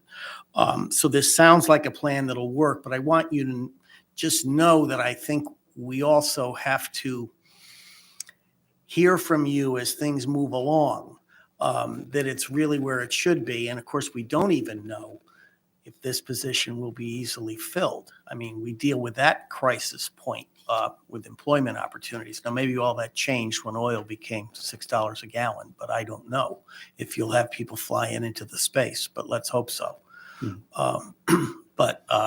I think that what you're talking about, in my opinion, and why I would feel comfortable supporting it, is that it looks like you're going towards a department that should continue to be well-run, managed, and operating, delivering the public service, which we think is essential.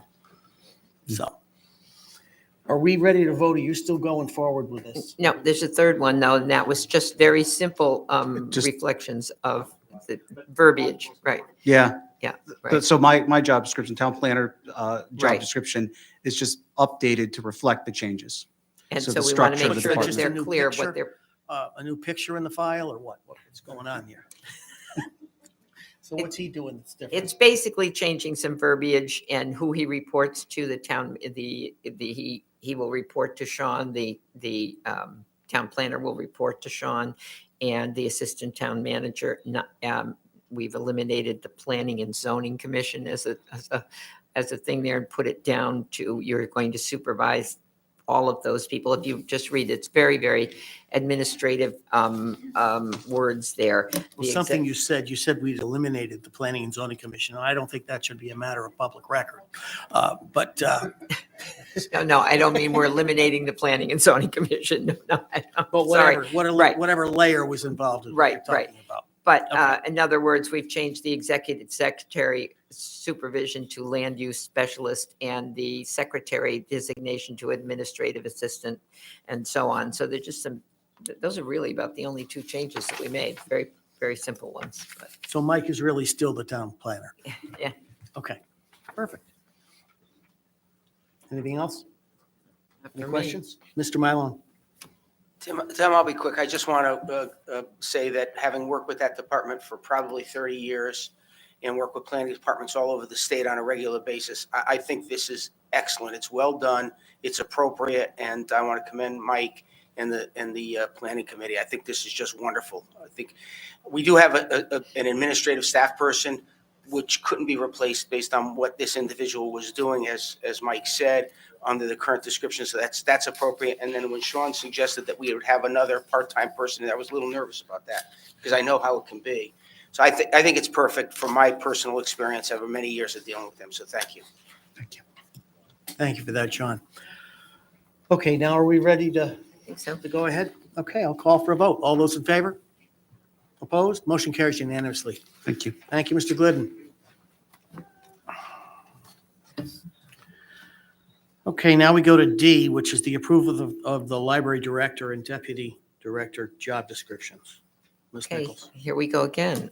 Resolution 030822-6. Be it resolved that the town council approves Resolution 030822-6. Be it resolved that pursuant to the recommendation of the Personnel Committee, the town council approves amendments to the library director and the library deputy director job descriptions as presented and attached. Okay. Discussion? I don't see the library directory here. Are you going to do this for us, Arnett? I'm tag teaming with Beth, yes. Okay. What Beth has done is essentially taken two positions, the deputy director position and the assistant library director position, and combined the two. She has been without an assistant library director for since June, and they've been able to figure out how to make it work. It's actually working really well. The goal in the reorganization that Beth is implementing at the library is to still have the management staff that's necessary, but to try to redirect more of the effort to the direct services staff. And this will help accomplish that. So the deputy director position essentially is a combination of the assistant and the deputy, which we had several years ago. And there are slight changes in terms of reporting relationships. And then the library director position is similar to the town planner, where it's merely reflecting any of the language changes or reflecting the accurate description of the positions that are in place. Any questions? And I will say that the individual who is currently employed in the deputy director position is retiring. So After 30-something after a years. very long time, but yes. So we do everything when people are going out the door. As soon as they leave, boom, we change Wow, it. And I will say that. you guys are fearless. Well, the changes reflect a little bit of change, in my opinion, of how departments are organized and operating, and we're trying to make them more efficient and more cost effective, but still deliver the same. We have budgets to be concerned about, and we have the services that we're offering to the residents to be concerned with, and we don't want to reduce that level of service, but we want to make sure that it's efficient and we are using the people that we hire to the best of their ability. So I support all of these. As do I, Ms. Nichols. I think it's a good idea. Sounds like a great idea, great plan. Anyone else before I call for a vote? Oh, Mr.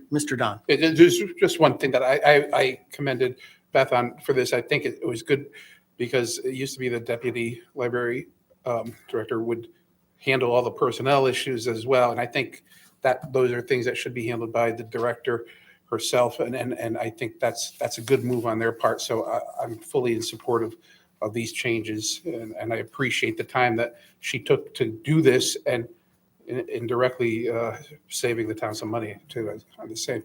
So thank you. Okay, I'll call for a vote. All those in favor? Opposed? Motion carries unanimously. Thank you. Wow, good job, personnel. We're going to move along to something artsy. E, the authorization for Art Place to apply for an intern from the Connecticut Office of the Arts. Ms. Nichols. My goodness, you're putting me to work tonight. Be it resolved that the town council authorizes Arts Place to apply for an intern from a Connecticut Office of the Arts Partnership Program with the $1,000 cost to be covered by the Arts Place FYI 21-22 operating budget. Okay, we have a motion, we have a second. Discussion. And it's very simple. As liaison to that commission or committee, I think it's very important they use those services of the intern to help them manage all of the programs that are there. It really is a redirection from the current budget that they have, the $1,000. They want to apply for this grant. I think it's a no-brainer. We should support it. Very good. Okay, not seeing a lot of emotion on this. I'll call for a vote. All those in favor? Opposed? Boy, we're getting easy. Okay, we're going to move to the other side, the page turner. F, the authorization to apply for a 2023 Historic Document Preservation Grant from the Connecticut State Library for Document Imaging. Mr. Belliver. Thank you, Mr. Chairman. Be it resolved that the town council approves Resolution 030822-8. Be it resolved that the town council authorizes application for the 2023 Historic Document Preservation Grant from the Connecticut State Library in the amount of $7,500 for document imaging in the town clerk's office. Okay, we have a motion. We have a second. Thank you, Mr. Don. Good job. Discussion, Mr. Belliver. Thank you very much. This is a request from the town clerk's office to authorize an application for the 2023 Historic Document Preservation Grant from the Connecticut State Library in the amount of $7,500 for document imaging. We've approved other applications in the past. They've received funding annually since 2002, and the funds are used specifically to add additional imaging of the land records for their online system and does two things. One, it increases copy revenue, but also reduces some traffic in the vault for people coming in, that they can access these images online. And the attached application for next year's grant will bring the land record images back to 1962.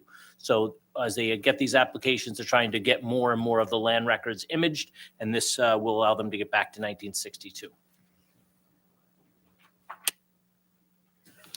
Okay, that's exciting. Any further discussion? Questions? Okay, I'll call for a vote on this. All those in favor? Opposed? Motion carries unanimously. Okay, we're going to go to G, which is the approval of the concession stand agreement for Quinnipiac Park. Mr. Talbot. Thank you, Mr. Chair. Be it resolved that the town council approves Resolution 030822-9. Be it resolved that the town council approves the concession stand agreement for Quinnipiac Park by and between Cheshire Soccer Club and the town of Cheshire as presented, and further authorizes town manager Sean M. Kimball to execute said agreement. Okay, we have a motion. We have a second. Thank you, Mr. Jinks. Discussion. Thank you, Mr. Chair. So this comes to us through Director Gawlak. The current contract that we had for the Quinnipiac Park concession stand expired in 2018. And this is an attempt to, and it hadn't been used because of the pandemic since then. So this is Mr. Gawlak doing his due diligence and dotting I's and crossing T's and getting us a new agreement that can be used for the concession stand at Quinnipiac. Perfect. Any further discussion? Any questions? You good with it, Sean? Everything's covered, right? Okay, I'll call for a vote. All those in favor? Opposed? Motion carries unanimously. Okay, H, the acceptance and appropriation of the town of Cheshire's share of Wallingford Regional Solid Waste Project Fund distribution to a special revenue reserve fund. Mr. Walsh. Thank you, Mr. Chair. Be it resolved that the town council approves resolution number 030822-10. Be it resolved that the town council accepts $272,709 $1,000,000.93 as the town of Cheshire's share of the Wallingford Regional Solid Waste Project Fund distribution and appropriate said amount to a new special fund, revenue reserve fund. Okay, we have a motion. We have a second. Thank you, Mr. Belliver. Discussion done. Thank you. Yeah, this was the money that was, once we left the Wallingford Regional Solid Waste group. This is the money that we had in the fund. This is our share of it. We have decided, because of the tip fees that we are getting increased over the next 4 years, to use this to help smooth out some of the tip fees. So in the first year, we'll use $109,084. In year 2, we'll use $81,813. Year 3, we'll use $54,542. And year 4, we will use $27,271. I don't know if Mr. Kimball has anything else to add to that. No, only we discussed this at the budget committee before the meeting as well, and there was, I think, agreement to this this proposal. As Mr. Walsh said, this is reserve funds, if you will, that the towns, the 5 towns, shared a little over $2 million in the entire fund. This was Cheshire's share from the original contribution, again based on population and tonnage when this was first formed. Yeah, as Mr. Walsh said, that's the plan. Of course, all of those numbers are subject to council approval each year as part of the budget. So it is true, again, as a preview of Thursday night, I am recommending the $109,084 as an offsetting revenue item that you'll see, and we'll discuss when we have that as an offset to the tip fees increase. And as Mr. Walsh said, and as a reminder, we had a great deal going with the 5-town partnership.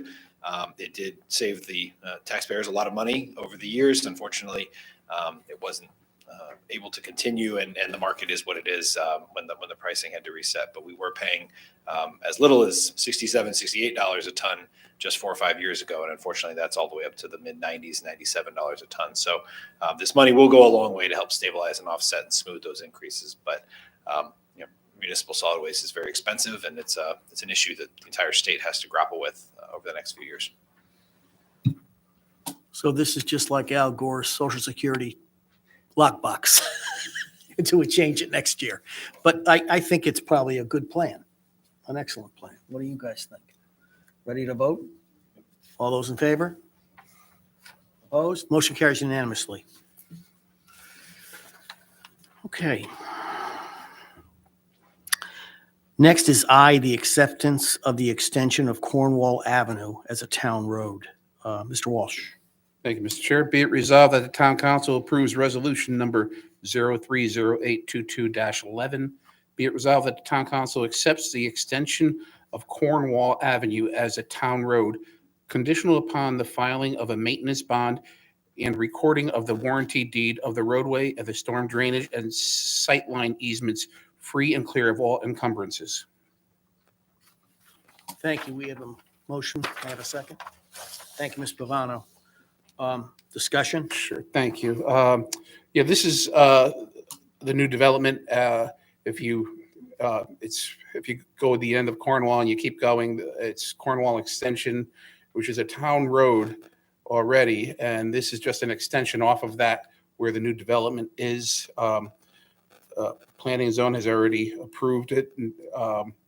The maintenance bond amount of $4,468 was posted. So I don't know, Mr. Nowotny's not here, but I don't know if Sean, you have anything?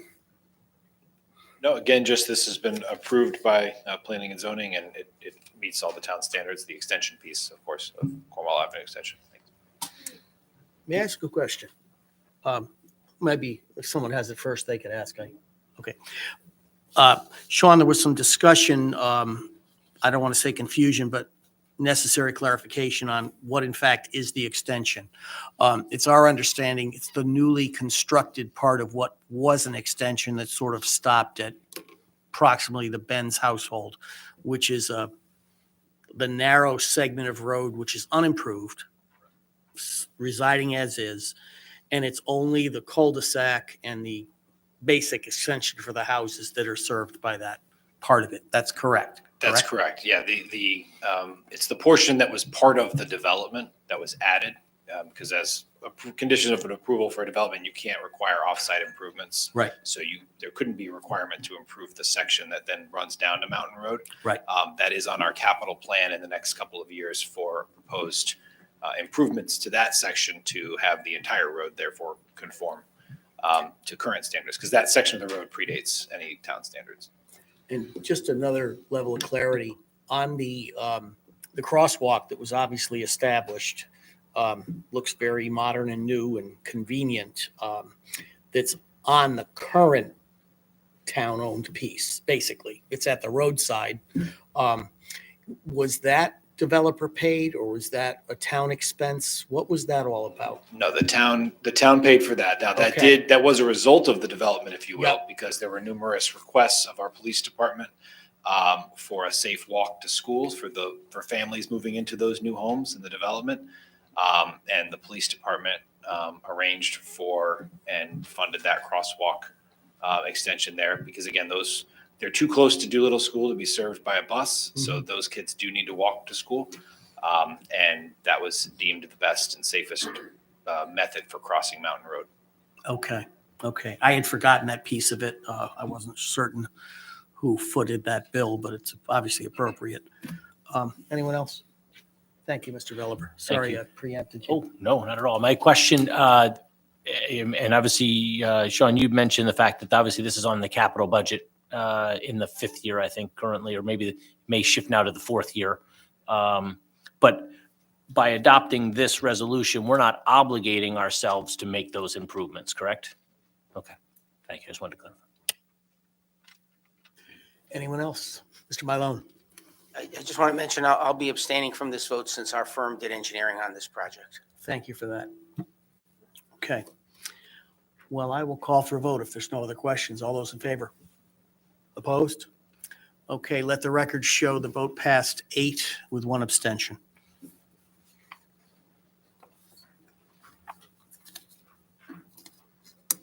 Okay, finally, we move to J, which is the authorization to hire a facilitator for a town council goal-setting session.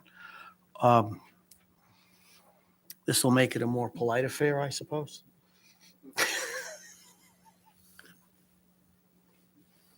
I guess I forgot to ask you, Sylvia. Please. I just looked your way. Oh, was Don doing this? I thought it was Sylvia. It was Sylvia. I forgot to tell you, Sylvia. Sorry about that. I wasn't at the meeting, so it's probably my bad as well.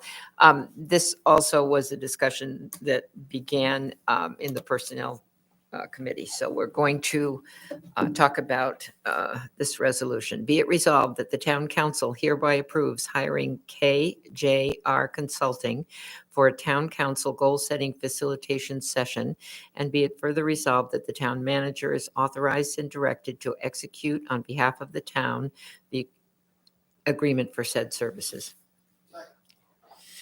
And We have a vote. We have a motion. We have a second, Mr. Talbot. Is that correct?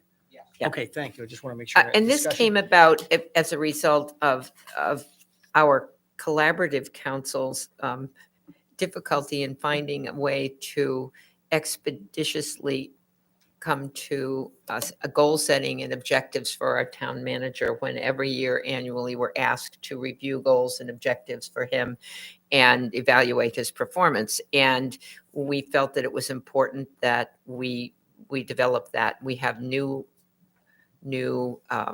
procedures in place. We have new staffing arrangements in different departments. We're changing things and streamlining things. So we felt it was important to do that. And so we asked John to look into various firms that would present a facilitation session that would help us. Many of us have been on this council table for a long time. And we really think we know what we're doing, and we're doing a pretty good job, I think. But it's always good to have some feedback and some new ideas, and to have some maybe direction to pull us in to make sure we're all on the same page. Sean, do you want to add anything to that? Sure. Yeah. Yeah, just a little bit. I think And as we talked about at personnel, my contract certainly contemplates that the town manager will propose goals and objectives annually. Those will be reviewed by the council and agreed upon, and then that's ultimately what, in a perfect world, we would have the review annually at the same time and kind of measure our success against those. What we're proposing in the conversations, and I think that model of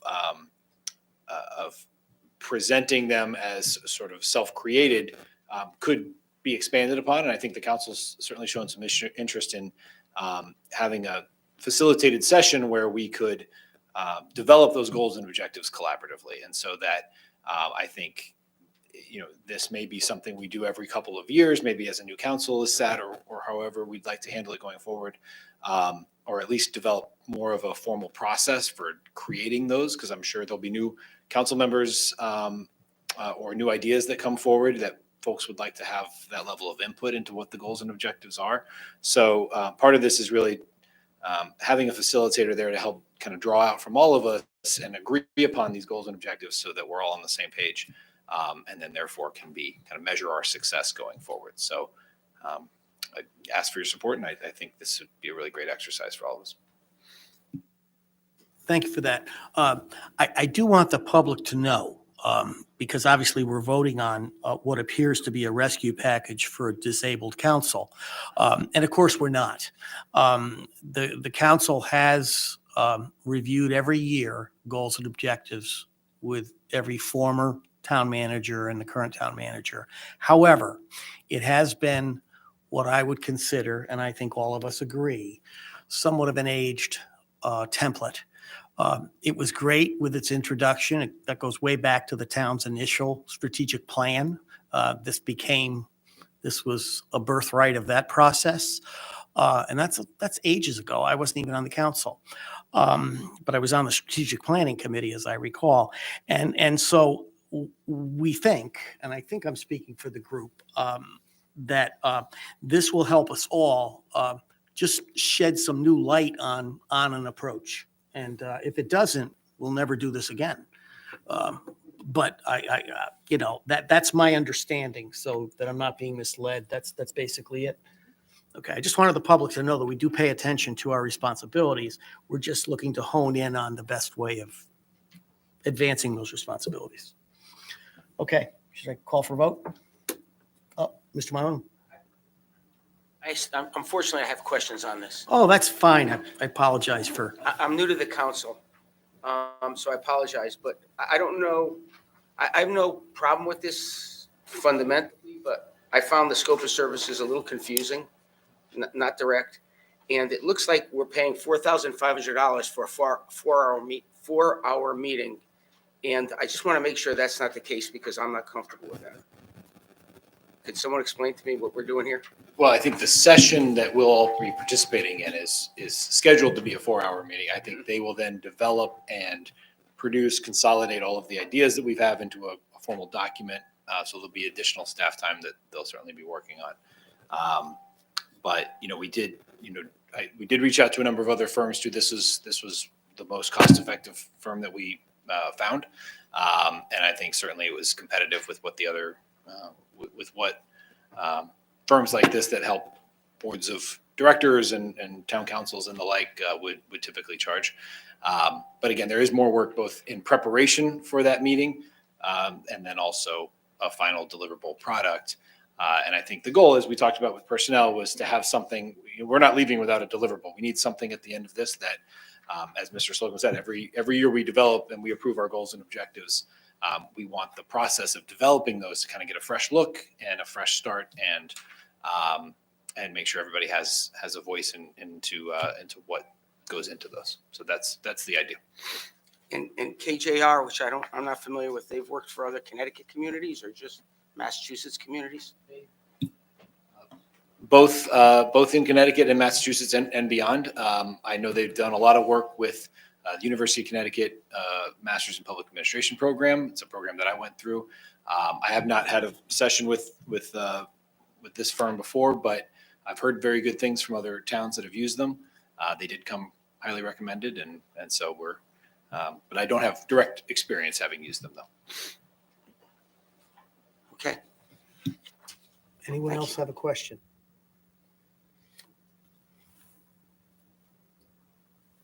Okay. Are we ready to call for a vote? All those in favor? Opposed? Motion carries unanimously. This brings us to our town manager report and communications. Sean, what do you have to say? Just one second. Let me pull up my report.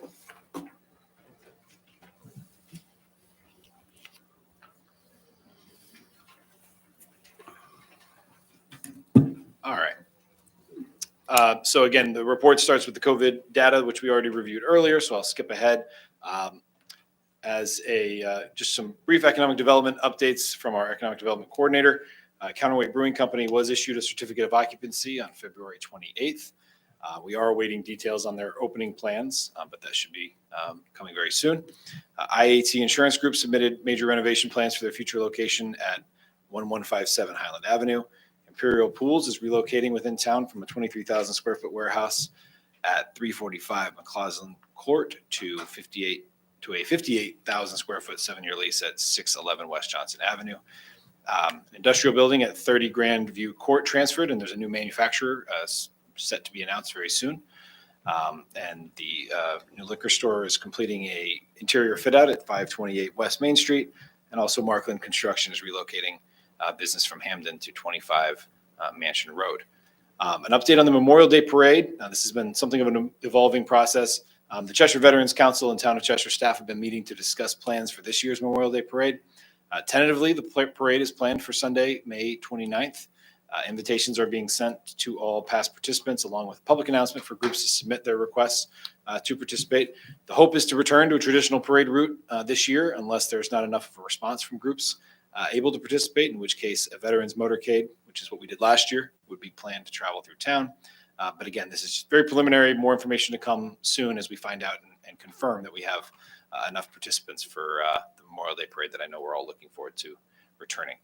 A couple of public works recycling events. These are intentionally scheduled here a little bit on the off season of the park use, because the location that we're going to try this time is the Quinnipiac Park at 1325 Cheshire Street. This again is where we hosted the test kit distribution as well, so we know it can handle much larger traffic than we would experience at a recycling event, and we have a kind of a new flow in there should we need it. But just a reminder, so in terms of dates, March 19th from 9 a.m. to 1 p.m. is the electronics recycling event, and also mattress recycling will be held March 26th from 9 a.m. to 1 p.m. Again, a lot of the particulars are in there of acceptable and unacceptable items, but please take note. And other than that, you'll see a long list of upcoming town council and subcommittee meetings. We have a number of budget workshops planned, and the schedule for those are available on our website and will be posted in town. And some are subject to change. I will note March 24th. It does look like there's a conflict, and we'll be rescheduling that budget workshop. And with that, I'll conclude my report. Sean, Mr. Walsh. Thanks for that. Just for the two recycling events, I see you're doing it at the Quinnipiac Park on a Saturday. Have you checked to make sure that I'm concerned about if there's events going on at that park at that same time, it could cause more of a catastrophe than it's worth. And I don't know if Cheshire Soccer or whoever might be doing anything there. The intention that I received this from Public Works was coordinating with Park and Rec to make sure that those times were okay. Again, I think part of the idea was to have this on the shoulder season. So I'm not aware of any conflicts, because that's why they chose these dates. But certainly I'll double check with George and John, and if needed, we'll publicize something else. Thanks. Anyone else? Well, Mr. Bowery. Just a quick question. What's up with the trucks at Cheshire Park, and how long will they be there for? Because we're about to get into the season. Really what Deputy Mayor Walsh was saying, we're about to get into the season for the sports and need the parks. Yeah, I'll have to get back to you. I've seen them and I'm aware of them. We've had discussions. I'm not entirely sure, so let me get back to you on that. I don't have it at hand. And I'll certainly email the council with an update as to what the status of the tree trucks at Cheshire Park. They're That's asking my on trees, understanding. Yeah, that's my understanding. I know they're doing, as we discussed at the last meeting, there's extensive backbone trimming that they're doing. Mhm. The extent to which, how long they're going to be staying there and utilizing that area is something I just don't know the answer to. So I'll find out. And I don't have my map out, but 1157 Highland Avenue, is that up towards the north end? Is it south? That's a new structure. Do you know? That insurance company? Is that a major expansion? I would have to double check. Well, I can pull it double up. check it. Yeah, sorry. It's closer to the center of town, Tim, Oh, okay, because our building is 1701. Okay. Before that. okay, okay. Thanks. Okay, if there's nothing more, you have your status reports from police, fire marshal. Any questions? Advance them as needed. So I'll move on to reports of the committees of the council and start on my left. Mr. Malone, any report? No report. Thank you. Mr. Vano? Boards and commissions. Yes, planning has met. We are gathering information on several things that we will be bringing before the council at a later time, but because of the time constraint with the budgets, we don't have a time frame for this. But we did vote planning did vote to bring the poet laureate discussion to the council, but we understand we're working in budgets and there's no time constraint for that. Thank you so much. Thank you for that, Mr. Vano. Mr. Feller? Thank you. The Ordinance Review Committee met last week or so. We have, and we're working on updating our park and rec ordinances, and also a hawkers and peddlers, updating that as well, but waiting for both of those to come back with some additional comments, as well as looking at possible an overview ordinance for the sort of the regulation and overview of the various boards and commissions in town, and setting standards and guidelines for all of the boards and commissions. Okay, thank you for that. You've heard enough from me tonight. We have heard enough from you. No report. No report. We'll hear enough from us on the budget. Yes. We have not yet begun to hear. Mr. Talbot, anybody else? Okay, we're all done then, huh? Okay, that was easy. So we'll go to, I guess, liaison reports. Again, on my left, Mr. Malone, anything? The Environment Commission did begin meeting again, and I think it was a starting point, and they're meeting again tomorrow night, so hopefully that will be a productive commission. I was not able to meet the last building commission because I was out of town, but I don't believe there was anything to report. No Mr. Votto? report. Mr. Veliber? Ms. Nichols? No report. Mr. Walsh? The WPCA had a meeting at the wastewater treatment plant, which I was excited to take a tour of. It's first time there for a $35 million plant, and it was quite impressive. It has a lot of gadgets and things, and the odor wasn't as bad as I thought it would be. So whatever we spent the money on, it's working, and it was nice to take a tour, and the people are working hard there to keep it running. Thank you for that, Don. Mr. Bowery? Mr. Talbot? No report. Mr. Jinks? Well, Mr. Jinks, I'd at least like you to commend you for your efforts with the Public Safety Commission, because I know you do bring their concerns to the commission, to the council. And of course, they seem to be an enthusiastic group, and I'm sure they are glad to have you. So, good appointment. Okay. Appointments to boards and commissions. Yep, I have a few. Okay, there are several here that I would like to bring forth to the council, beginning with an appointment, a renomination of Walter Gajewski to the Energy Commission. The term of office is 2/1/22 to 1/31/26. I have Suzanne Duffy, who is to be new nomination to the Library Board. Term of office is the present from 1 to 1/31/2026. I have a renomination of Ryan O'Grady to the Energy Commission. Term of office 2/1/22 to 1/31/26. I have one which I don't have the term of office for. I apologize. I got two pieces of things were missing from my packet, but Albert Buell to the Environment Commission. I don't have the term. Arnett, perhaps you can help. She's left. Maybe she can help me find the term for that. I don't know, but I'd like to present that one. I'm sorry, I don't have it. I don't have it. But I do also have Youth and Human Services. I have some student to propose here. Eliana Orlinsky is a new appointment to replace Grace Jinks, who is away at college now. Her term is 3/8/2022 to 1/31/2024. These are students at the high school. Lindsay Dusek, Dusek, Maryland, is a new appointment. She is replacing Jacob Tierney, who graduated, and her term of office is 3/8/22 to 1/31/2024. And Courtney Cronin, Cronin, replacing Troy Fowler, who has also graduated, and that term is the same 3/8/2022 to 1/31/23.